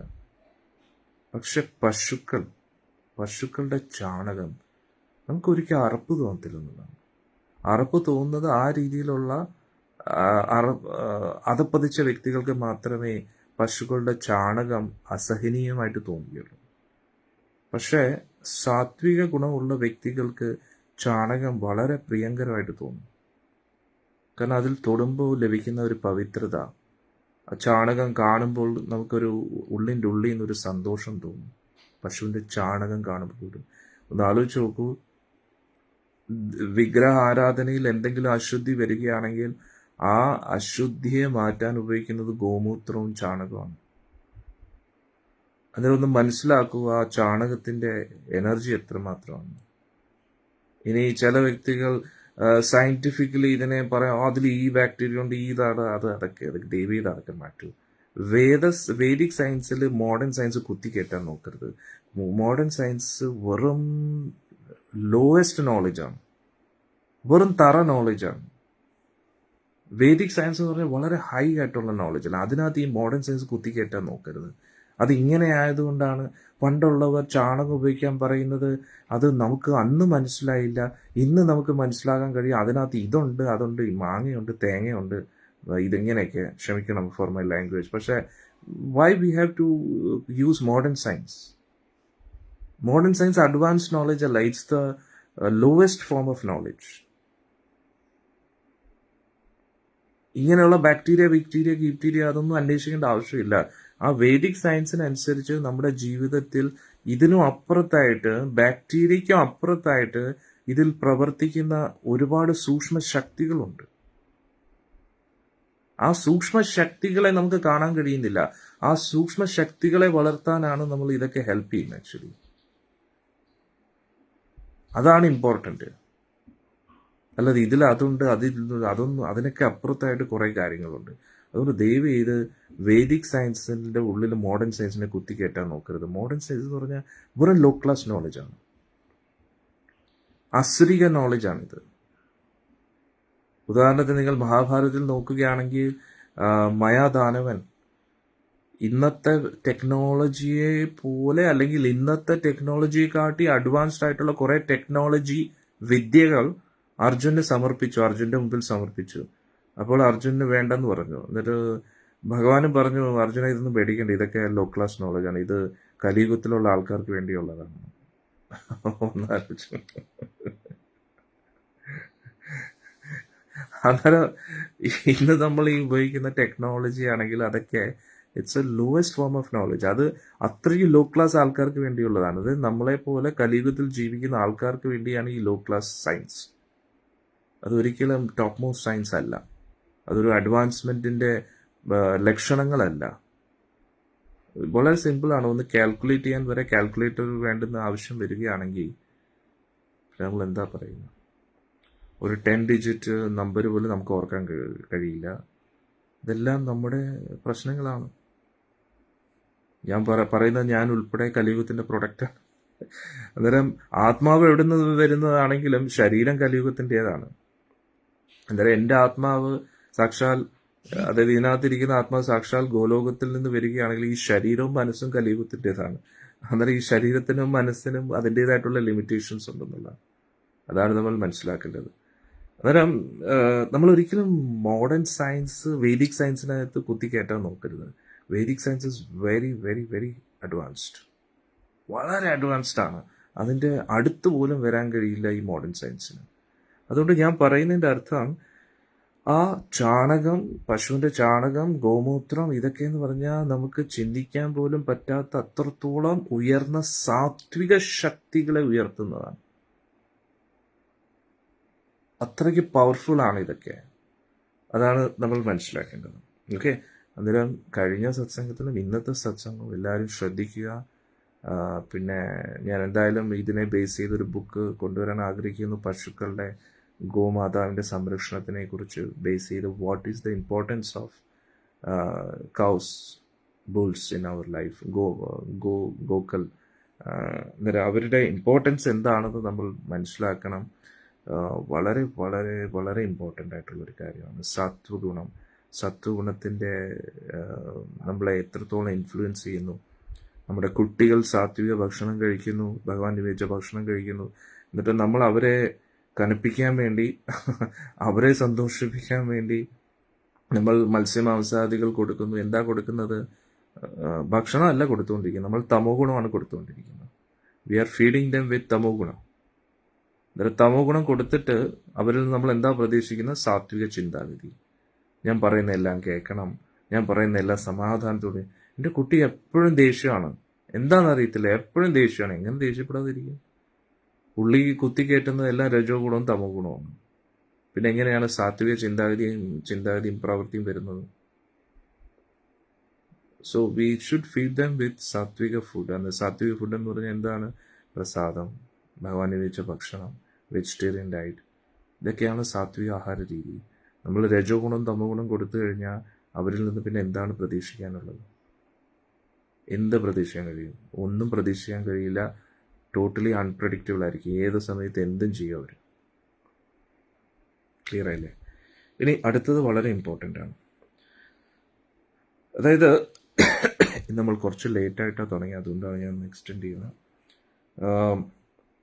പരീക്ഷിത് മഹാരാജ് കാഴ്ച എന്താണെന്ന് വെച്ചാൽ, നേരത്തെ ഞാൻ പറഞ്ഞ പോലെ കലിയുഗം പ്രോഗ്രസ് ആവണമെങ്കിൽ പശുക്കളെയും കാളകളെയും കൊന്നുകൊണ്ടേയിരിക്കണം. അതാണ് കലി ചെയ്തുകൊണ്ടിരിക്കുന്നത്, ചെയ്യിപ്പിച്ചുകൊണ്ടിരിക്കുന്നത്. പരീക്ഷിത് മഹാരാജ് കണ്ട കാഴ്ച അത് തന്നെ. അന്നേരം ഒരു സർക്കിൾ ക്രിയേറ്റ് ചെയ്തിരിക്കുകയാണ്. അത് പശുക്കളെ ദ്രോഹിക്കുന്നു, കലിയുഗം പ്രോഗ്രസ് ആവുന്നു. കലിയുഗം പ്രോഗ്രസ് ആവുന്നതിന് കൂടുതൽ പശുക്കളെ കൊല്ലുകൊണ്ടിരിക്കുന്നു. അതുകൊണ്ടാണ് നോക്കിക്കഴിഞ്ഞാൽ നമ്മുടെ നാടൻ പശു എന്ന് പറയുന്നത് ഇപ്പം ഇല്ലെന്നുള്ളതാണ്. നമ്മുടെ നാട്ടിൻ്റെതായിട്ടുള്ള കുറേ പ്രജാതികളുണ്ടായിരുന്നു, അതൊക്കെ പോയി ഇപ്പം പശുക്കൾ. ഇപ്പം വെച്ചൂറും കാസർഗോഡ് കുള്ളൻ എന്നൊക്കെ പറയുന്നത് അവരൊക്കെ റീക്രിയേറ്റ് ചെയ്യിപ്പിച്ച പശുക്കളാണ്. പക്ഷേ യഥാർത്ഥത്തിൽ നമ്മുടെ നാടൻ പശുക്കളെ കാണാനില്ല എന്നുള്ളതാണ്. പൊതുവെ ഒരാൾ പറയുന്നു, ഓരോ 6 കിലോമീറ്റർ ചുറ്റളവിലും, 6 കിലോമീറ്റർ അല്ല, ഒരു പ്രദേശം വിട്ട് അടുത്തൊരു പ്രദേശത്തേക്ക് പോകുന്ന സമയത്ത് ആ ഒരു ഏരിയയുടേതായിട്ടുള്ള ഒരു പശു ഉണ്ടായിരുന്നു എന്നാണ് പണ്ട് പറയുന്നത്. ഇപ്പോൾ ഒരു നാടൻ പശുക്കളെ നമുക്ക് കാണണമെങ്കിൽ നോർത്ത് ഇന്ത്യയിലേക്ക് പോകേണ്ട ഒരു അവസ്ഥയാണ്. ഒന്ന് ആലോചിച്ചു. അതും നല്ല ബുക്ക് വേണം സ്വാമിജി. ചാണകത്തെ അറപ്പോടെ കാണുന്നവർക്ക് മനസ്സിലാക്കി കൊടുക്കാൻ പറ്റും. തീർച്ചയായിട്ടും പോയി നമുക്ക് ചെയ്യാം. നമുക്ക് ഇത് നിങ്ങളും പറ്റുന്ന പോലെ അത് മറ്റുള്ളവർക്ക് പറഞ്ഞു കൊടുക്കുക. കാരണം അതാണ് ഏറ്റവും, ഇത് വളരെ ഇമ്പോർട്ടൻ്റ് ആണ്. കാരണം ഇതൊരിക്കൽ മനസ്സിലാക്കി കഴിഞ്ഞാൽ ഉണ്ടല്ലോ, നമുക്ക് നമ്മുടെ ജീവിതം എത്രത്തോളം മെച്ചപ്പെടുമെന്നറിയാം. നമ്മളിപ്പോൾ അനുഭവിച്ചു. ഇന്ന് എല്ലാവരും അനുഭവിക്കുന്ന പ്രശ്നം എന്താണ്? ഫാമിലി ക്രൈസിസ്, പ്രൊഫഷണൽ ലൈഫിൽ ക്രൈസിസ്. അവർക്കൊരു സമാധാനമില്ല. എന്തുകൊണ്ട്? സത്വഗുണമില്ല. സത്വഗുണത്തിൻ്റെ കുട്ടികൾ പറഞ്ഞാൽ കേൾക്കുന്നില്ല. കുട്ടികളുടെ ജീവിതം കുളമായിക്കൊണ്ടിരിക്കുന്നു. കുട്ടികൾ ഒരു യൗവനാവസ്ഥയിൽ എത്തിക്കഴിഞ്ഞാൽ കള്ളിനും കഞ്ചാവിനും അടിമപ്പെടുന്നു. അച്ഛനമ്മയും പറയുന്ന കേൾക്കുന്നില്ല. ജീവിതം താറുമാറാക്കുന്നു. കുടുംബത്തിൻ്റെ പേര് നശിപ്പിക്കുന്നു.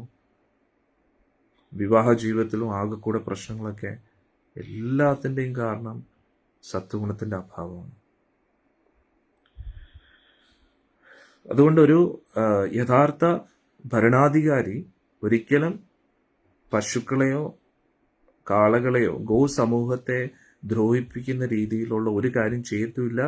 ചെയ്യാൻ അനുവദിക്കുകയുമില്ല.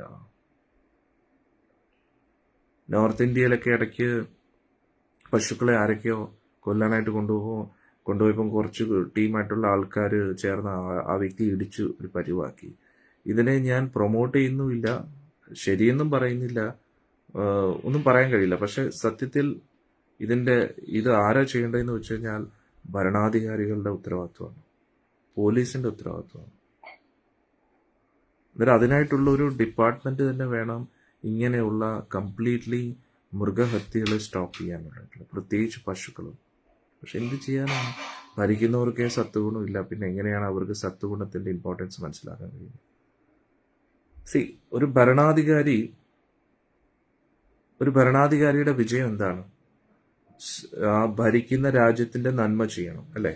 അന്നേരം നന്മ ചെയ്യണമെങ്കിൽ എന്തു പറയുന്ന സിറ്റിസൻസ്, ഓരോ ആ രാജ്യത്തിലെ പൗരന്മാര് നല്ല നല്ല കാര്യങ്ങൾ ചെയ്യണം. രാജ്യത്തിന് ദ്രോഹം വരുന്ന കാര്യം ചെയ്യാൻ പാടില്ല, ആണോ അല്ലേ? ആ രാജ്യത്തിനോട് ഒരു പ്രതിബദ്ധത ഉണ്ടായിരിക്കണം, രാജ്യത്തിന്റെ നന്മയ്ക്ക് വേണ്ടി പ്രവർത്തിക്കണം. അതെങ്ങനെ? സത്വഗുണം. ഇപ്പൊ എന്താ, അടിസ്ഥാനപരമായിട്ട് ആൾക്കാരുടെ മനസ്സിനെ നല്ല രീതിയിലേക്ക് കൊണ്ടുവരാൻ വേണ്ടി ഒന്നും ചെയ്യുന്നില്ല. എന്നിട്ട് അവർക്ക് പലതും കിട്ടുന്നതായിട്ട് പ്രജകളെ ബോധ്യപ്പെടുത്തിയിട്ട് വോട്ട് കിട്ടുക എന്നത് ഒറ്റ ലക്ഷ്യമേ ഉള്ളൂ. അത് എങ്ങനെയെങ്കിലും 5 വർഷം ഭരിക്കുക. എന്നിട്ട് ഈ 5 വർഷത്തിനുള്ളിൽ ഇടയ്ക്കിടയ്ക്ക് മീഡിയയിൽ വന്നിട്ട് എല്ലാവരുടെ മുമ്പിലും അവതരിപ്പിക്കുക, ഞാൻ നിങ്ങളുടെ നന്മ ചെയ്യുന്ന ആളാണ് കേട്ടോ, നിങ്ങളുടെ നന്മ ചെയ്യുന്ന ആളാണ് കേട്ടോ, നിങ്ങളുടെ നന്മ ചെയ്യുന്ന ആളാണ് കേട്ടോ, ഒരു 100 പ്രാവശ്യം പറയും. എന്നിട്ട് മറ്റു പാർട്ടികൾ ഇതുവരെ എന്തൊക്കെ തെറ്റുകളാണ് ചെയ്തിട്ടുള്ളത്, ഇവരെന്ത് ചെയ്തിട്ടുണ്ട്, അവരെന്ത് ചെയ്തിട്ടുണ്ട്, ഇത്രയും വർഷമായിട്ട് ഇവരെന്ത് ചെയ്തിട്ടുണ്ട്, ഞാനാണ് നിങ്ങളെ ഇത്രയും കാലമായിട്ട് നോക്കിയത്, ഞാനാണ് എൻ്റെ പാർട്ടിയാണ് ഇത്രയും കാലമായിട്ട് നിങ്ങൾക്ക്, ഞാൻ വന്നതിന് ശേഷമാണ് ഈ ലോകത്ത് നിങ്ങളുടെ ഈ രാജ്യത്തിൽ ഇത്രയും മാറ്റം ഉണ്ടായത് എന്ന് നമ്മൾ സ്വയം പ്രൊമോട്ട് ചെയ്തുകൊണ്ടിരിക്കും. എന്നിട്ട് അതിലൊക്കെ നമ്മൾ ഒരേ കാര്യം തന്നെ പലയിടത്തും നമ്മൾ കേൾക്കുമ്പോൾ, ഇത്രയും നല്ലൊരു വ്യക്തി ഈ ലോകത്ത് വേറെ ഇല്ല. ഒരേ കാര്യം തന്നെ ഒരു 10-20 സ്ഥലത്ത് നിന്ന് നമ്മൾ കേൾക്കുമ്പോൾ നമ്മൾ അതങ്ങ് വിശ്വസിച്ചു പോകും. മനസ്സിലാവുന്നുണ്ടോ? അത് യാഥാർത്ഥ്യമാണെന്ന് നമ്മൾ വിശ്വസിച്ചു പോകും. എന്നിട്ട് നമ്മൾ വീണ്ടും വോട്ട് കൊടുത്തുകൊണ്ടിരിക്കും. അതായത് ഇതിനൊക്കെ അപ്പുറത്തായിട്ട് നമ്മൾ മനസ്സിലാക്കേണ്ടത് എന്താണെന്ന് ചോദിച്ചു കഴിഞ്ഞാൽ, സത്വഗുണത്തെ നിലനിർത്താൻ വേണ്ടി നമ്മൾ പ്രവർത്തിക്കണം. അത് ചെയ്യാതെ എന്തൊക്കെ ചെയ്തിട്ടും കാര്യമില്ല. ആ സാത്വിക ചിന്താഗതി വളർത്താൻ വേണ്ടി ശ്രമിക്കണം. പക്ഷെ ഈസി അല്ലെന്ന് എനിക്കറിയാം, പറയാൻ വളരെ എളുപ്പമാണ്. ഇങ്ങനെ ആരെങ്കിലും ശ്രമിച്ചു കഴിഞ്ഞാൽ അടുത്ത ദിവസം തല കാണത്തില്ല. കാരണം എന്താ, കലി ആരെങ്കിലും പ്രേരിപ്പിച്ച് ആ വ്യക്തിയുടെ തല ഇറക്കുമെന്നുള്ളത്. പരീക്ഷിത് മഹാരാജിനെ വെറുതെ വിട്ടില്ല കലി, എന്നാലോചിച്ച് നോക്കണം. പരീക്ഷിത് മഹാരാജ് ഉള്ളിടത്തോളം കാലം കലിക്ക് പ്രവേശിക്കാൻ കഴിയത്തില്ലായിരുന്നു. അതുകൊണ്ട് ശൃംഗിയെ കൊണ്ട് പരീക്ഷത്തിന് ഒരു ശാപം കൊടുപ്പിച്ചു എന്നുള്ളത്. കലി ശൃംഗിയുടെ ഉള്ളിൽ പ്രവേശിച്ചിരുന്നു. വളരെ അന്നേരം നമ്മൾ ഈ കാണുന്നതിനും അപ്പുറത്തായിട്ട് ഒരുപാട് കാര്യങ്ങൾ നടക്കുന്നുണ്ട്, നമ്മളതൊന്നും കാണുന്നില്ലെന്നേ ഉള്ളൂ. കലി ഇപ്പോഴും ഉണ്ട്. കലിയാണ് ഈ ലോകത്തിൽ ഭരണാധികാരികളെ കൊണ്ട് ഭരണം ചെയ്യിപ്പിച്ചുകൊണ്ടിരിക്കുന്നത്. കലിയുടെ മെയിൻ ടാർഗറ്റ് ഈ ലോകത്ത് നിന്ന് പശുക്കളെ മൊത്തത്തിൽ ഉന്മൂലനം ചെയ്യിപ്പിക്കുകയാണ്, ഉന്മൂലനാശനം. ഒരു പശു ഒരു കാളയും പോലും ഈ ലോകത്തില്ലാത്ത അവസ്ഥയിലേക്ക് എത്തിക്കുക. കാരണം അവരുള്ളിടത്തോളം കാലമാണ് സാത്വിക ശക്തികൾ വളർന്നുകൊണ്ടിരിക്കുന്നത്. അത് നമുക്ക് കാണാൻ കഴിയുന്നുണ്ട്. ഒന്ന് ആലോചിച്ചു, പശുക്കളെ എവിടെ കാണാൻ പറ്റുന്നുണ്ട് നമുക്ക്? പശുക്കളെയും കാളകളെയും ഫുൾ വൈറ്റ് വാഷ് ചെയ്യാൻ നോക്കുക. ഒരു പശു ഒരു കാളയും കാണാത്ത അവസ്ഥയിലേക്ക് എത്തിക്കുക എന്നതാണ്. ഹരേ കൃഷ്ണ. എന്നിട്ട് ഞാൻ ഒരിക്കലും ഒരു മൃഗത്തെയും അപമാനിക്കുക അവഗണിക്കാനോ പറയുന്നതല്ല. ജെർസി പശുക്കൾ അതൊന്നും പശുക്കളല്ല, ആക്ച്വലി അത് ബ്രീഡിങ്ങിലൂടെ ഉണ്ടാകുന്നതാണ്. അതും പശുക്കളുടെ ബീജമല്ല, പശുക്കളുടെ ബീജത്തിൽ നിന്നല്ല ആ പശു വന്നിരിക്കുന്ന യഥാർത്ഥത്തിൽ. മറ്റു പല മൃഗങ്ങളുടെയും പേര് അത് ഞാൻ പറയാൻ ഉദ്ദേശിക്കുന്നില്ല, പറഞ്ഞു കഴിഞ്ഞാൽ നിങ്ങൾക്ക് വിഷമമാകും. അങ്ങനെയുള്ള പശുക്കളുടെ ബീജത്തിൽ നിന്നല്ല ഈ ജെർസി പശുക്കളൊക്കെ വരുന്നത്. നിങ്ങൾ നെറ്റിൽ നോക്കിക്കഴിഞ്ഞാൽ മനസ്സിലാവും. അങ്ങനെയുള്ള പല ക്രോസ് ബ്രീഡിങ്ങിലൂടെ ഉണ്ടാവുന്ന പശുക്കളാണ്. എന്നാലോചിച്ച് നോക്കൂ. അതിനെയൊന്നും യഥാർത്ഥ ഈ പശു എന്ന് പറയാൻ കഴിയില്ല. യഥാർത്ഥ പശു എന്ന് പറഞ്ഞാൽ നാടൻ പശുവാണ്. അന്നേരം നമ്മൾ ഉപയോഗിക്കുന്ന പാലാണെങ്കിലും എല്ലാം ആണെങ്കിലും അതൊന്നും യഥാർത്ഥ പശുവിൻ്റെ പാലേ അല്ല യഥാർത്ഥത്തിൽ. അന്നേരം ഇനി പാല് പോലും നമ്മൾ പശുവിൻ്റെ പാല് കുടിക്കുമ്പോൾ സാത്വിക ഗുണം നമ്മുടെ ഉള്ളിൽ വർദ്ധിക്കും. യഥാർത്ഥ പശുവും പാലാണെങ്കിൽ അന്നേരം ആ പാല് കുടിക്കുമ്പോൾ നമ്മുടെ ഉള്ളിൽ ശാസ്ത്രങ്ങൾ പഠിക്കാൻ താല്പര്യം വർദ്ധിക്കും, ഭഗവാനോടുള്ള താല്പര്യം വർദ്ധിക്കും. ആലോചിച്ചു. ഓക്കെ, ഇനി കൂടുതൽ ഇതിനെക്കുറിച്ച് എത്ര പറഞ്ഞാലും തീരത്തില്ല. കാരണം അത്രയ്ക്ക് ഡീപ്പായിട്ട് നമ്മുടെ ജീവിതത്തിൽ പശുക്കൾക്ക് ഒരു പ്രധാന സ്ഥാനമുണ്ടെന്നുള്ളതാണ്. മനസ്സിലായില്ലേ? അന്നേരം ഇവിടെ പരീക്ഷിത് മഹാരാജ് കണ്ട കാഴ്ച എന്താണ്? കാളയുടെ കാല് തല്ലി ഒടിക്കുകയാണ് രാജാവിന്റെ വേഷത്തിലുള്ള ആ ശൂദ്രൻ. അപ്പോൾ പരീക്ഷിത് മഹാരാജ് ആ കലിയെ കൊല്ലാനായിട്ട് വാള് വെക്കുകയാണ് കഴുത്തില്. എന്നിട്ട് കാളയെടുത്ത് ചോദിക്കുകയാണ്, അങ്ങയുടെ ഈ ദുരിതാവസ്ഥയ്ക്ക് കാരണം ആരാണ്? അങ്ങ് എങ്ങനെയാണ് ഈ അവസ്ഥയിലേക്ക് എത്തിയത്? അതായത് നമ്മൾ വിചാരിക്കും ഇതെന്ത് ചോദ്യമാണ് അല്ലേ, ഇങ്ങനൊരു ചോദ്യം ചോദിക്കേണ്ട ആവശ്യമുണ്ടോ? അതായത് ഈ ചോദ്യം എപ്പോഴാണ് വന്നതെന്ന് ചോദിച്ചു കഴിഞ്ഞാൽ, ആദ്യം പരീക്ഷത്ത് കാണുന്നത് ഈ കാളയെ മാത്രമാണ്. എന്നിട്ട് അടുത്ത് വിലപിക്കുന്ന ഗോമാതാവിനെ. എന്നിട്ട് ആ കാളധർമ്മവും ഗോമാതാവ് ഭൂമിദേവിയാണ്. ഈ കാഴ്ചയാണ് ആദ്യം ആര് കാണുന്നത്? പരീക്ഷിത് മഹാരാജ്. പിന്നെയാണ് ശൂദ്രനായിട്ടുള്ള കലി രാജാവിന്റെ വേഷം ധരിച്ച് കാല് തല്ലി ഒടിക്കുന്നതായിട്ട് കാണുന്നത്. അന്നേരം ഈ ആദ്യം കാണുന്ന ഒറ്റക്കാലം നിൽക്കുന്ന കാളയാണ്. അന്നേരം അതാണ് പെട്ടെന്ന് ചോദിച്ചത്, എന്താണ്, ആരാണ് ഈ അങ്ങക്ക് ഈ അവസ്ഥ കൊണ്ടുവന്നതെന്ന്. അപ്പോൾ കാള പറയുന്ന ഉത്തരം ഉണ്ടല്ലോ, നമുക്ക് എല്ലാവർക്കും വലിയ പാഠമാണ്. കാരണം ധർമ്മമാണല്ലോ, ധർമ്മം പറയുകയാണ്. ധർമ്മം എന്ന് പറഞ്ഞാൽ എന്താ? നിയമം. ഈ പ്രപഞ്ചത്തെ നിലനിർത്തുന്ന നിയമം, അതിനെയാണ് ധർമ്മം എന്ന് പറയുന്നത്. ധർമ്മം എന്ന് പറഞ്ഞാൽ ചോയ്സ് അല്ല, but it is our duty. Choice അല്ല. നമ്മൾ നാമം ജപിക്കുക എന്ന് പറഞ്ഞാൽ ചോയ്സ് അല്ല, യുഗധർമ്മമാണ്. യുഗധർമ്മം എന്ന് പറഞ്ഞാൽ it is our duty to chant the holy names of the lord. ഇപ്പൊ മനസ്സിലായോ? ധർമ്മം എന്ന് പറഞ്ഞാൽ ചോയ്സ് അല്ല, അത് ഡ്യൂട്ടിയാണ്, കർത്തവ്യമാണ്. നമ്മൾ ലൈറ്റ് ബില്ല് അടച്ചല്ലേ പറ്റൂ, വാട്ടർ അതോറിറ്റിയിൽ ബില്ല് അടച്ചല്ലേ പറ്റൂ, ടാക്സ് അടച്ചല്ലേ പറ്റൂ. അതേപോലെ നാമം ജപിച്ചേ പറ്റൂ. അതുകൊണ്ട് കലിയുഗത്തിൽ നാമം ജപിക്കാത്ത എല്ലാവർക്കും പണി കിട്ടും, പണി കിട്ടിക്കൊണ്ടിരിക്കുകയാണ്. ജപിക്കുന്നവർക്ക് ഒരു സമാധാനത്തോടു കൂടി ജീവിക്കാൻ പറ്റും. കാരണം എന്താ? ഈ കലിയുഗത്തിൽ നമുക്ക് ലഭിക്കുന്ന വസ്തുവകകൾ നമ്മൾ യഥാർത്ഥത്തിൽ അർഹിക്കുന്നവരല്ല. പക്ഷേ ഇതൊക്കെ ലഭിച്ചത് കലിയുഗം വരുന്നതിന് മുമ്പേ പല പല ഋഷീശ്വരന്മാരും നമുക്ക് വേണ്ടി തപസ് ചെയ്തതുകൊണ്ടാണ്. ഇപ്പോഴും അവർ തപസ് ചെയ്തുകൊണ്ട്, നരനാരായണ ഋഷി സാക്ഷാൽ ഭഗവാനാണ്. ആ നരനാരായണ ഋഷി ഇപ്പോഴും ഹിമാലയ സാനുക്കളിൽ ആ ഉത്തർഭദ്രയിൽ തപസ് ചെയ്തുകൊണ്ടിരിക്കുകയാണ്. വ്യാസമഹർഷി തപസ് ചെയ്തുകൊണ്ടിരിക്കുകയാണ്. നൈമിഷാരണ്യ വനത്തിൽ ഋഷിമാരെല്ലാവരും ഒത്തുകൂടി ഭാഗവതം ചർച്ച ചെയ്തു. അതിൻ്റെയൊക്കെ പുണ്യമാണ് നമ്മളിപ്പോൾ ആസ്വദിച്ചുകൊണ്ടിരിക്കുന്നത്. നമ്മുടെ യോഗ്യതയ്ക്ക് അനുസരിച്ചുള്ള ഇതല്ല നമുക്കിപ്പോൾ ലഭിച്ചുകൊണ്ടിരിക്കുന്നത്. അതുകൊണ്ട് അർഹിക്കാത്തവർക്ക് അർഹിക്കുന്നത് കിട്ടുമ്പോൾ അഹങ്കരിക്കുന്നു. അതാണ് ഇപ്പോൾ എല്ലാവർക്കും സംഭവിക്കുന്നത്. കാരണം യഥാർത്ഥത്തിൽ ഇങ്ങനെയുള്ള ഒരു ജീവിതം പോലും നമ്മൾ അർഹിക്കുന്നവരല്ല. അതുകൊണ്ട് അതിനെ ടാലി ചെയ്യാൻ വേണ്ടി നമ്മൾ നാമം ജപിക്കേണ്ടതായിട്ടുണ്ട്. നാമജപത്തിലൂടെ നമ്മുടെ യോഗ്യതയെ വളർത്തിയെടുക്കേണ്ടതായിട്ടുണ്ട്. അതുമായിട്ട് ബന്ധപ്പെട്ട കാര്യമാണ് ധർമ്മദേവൻ പറയുന്നത്.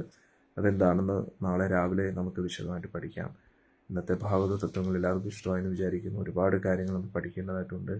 എല്ലാവരും ഈ സന്ദേശം കൂടുതൽ പേരിലേക്ക് എത്തിക്കാൻ അടിയനെ സഹായിക്കുക.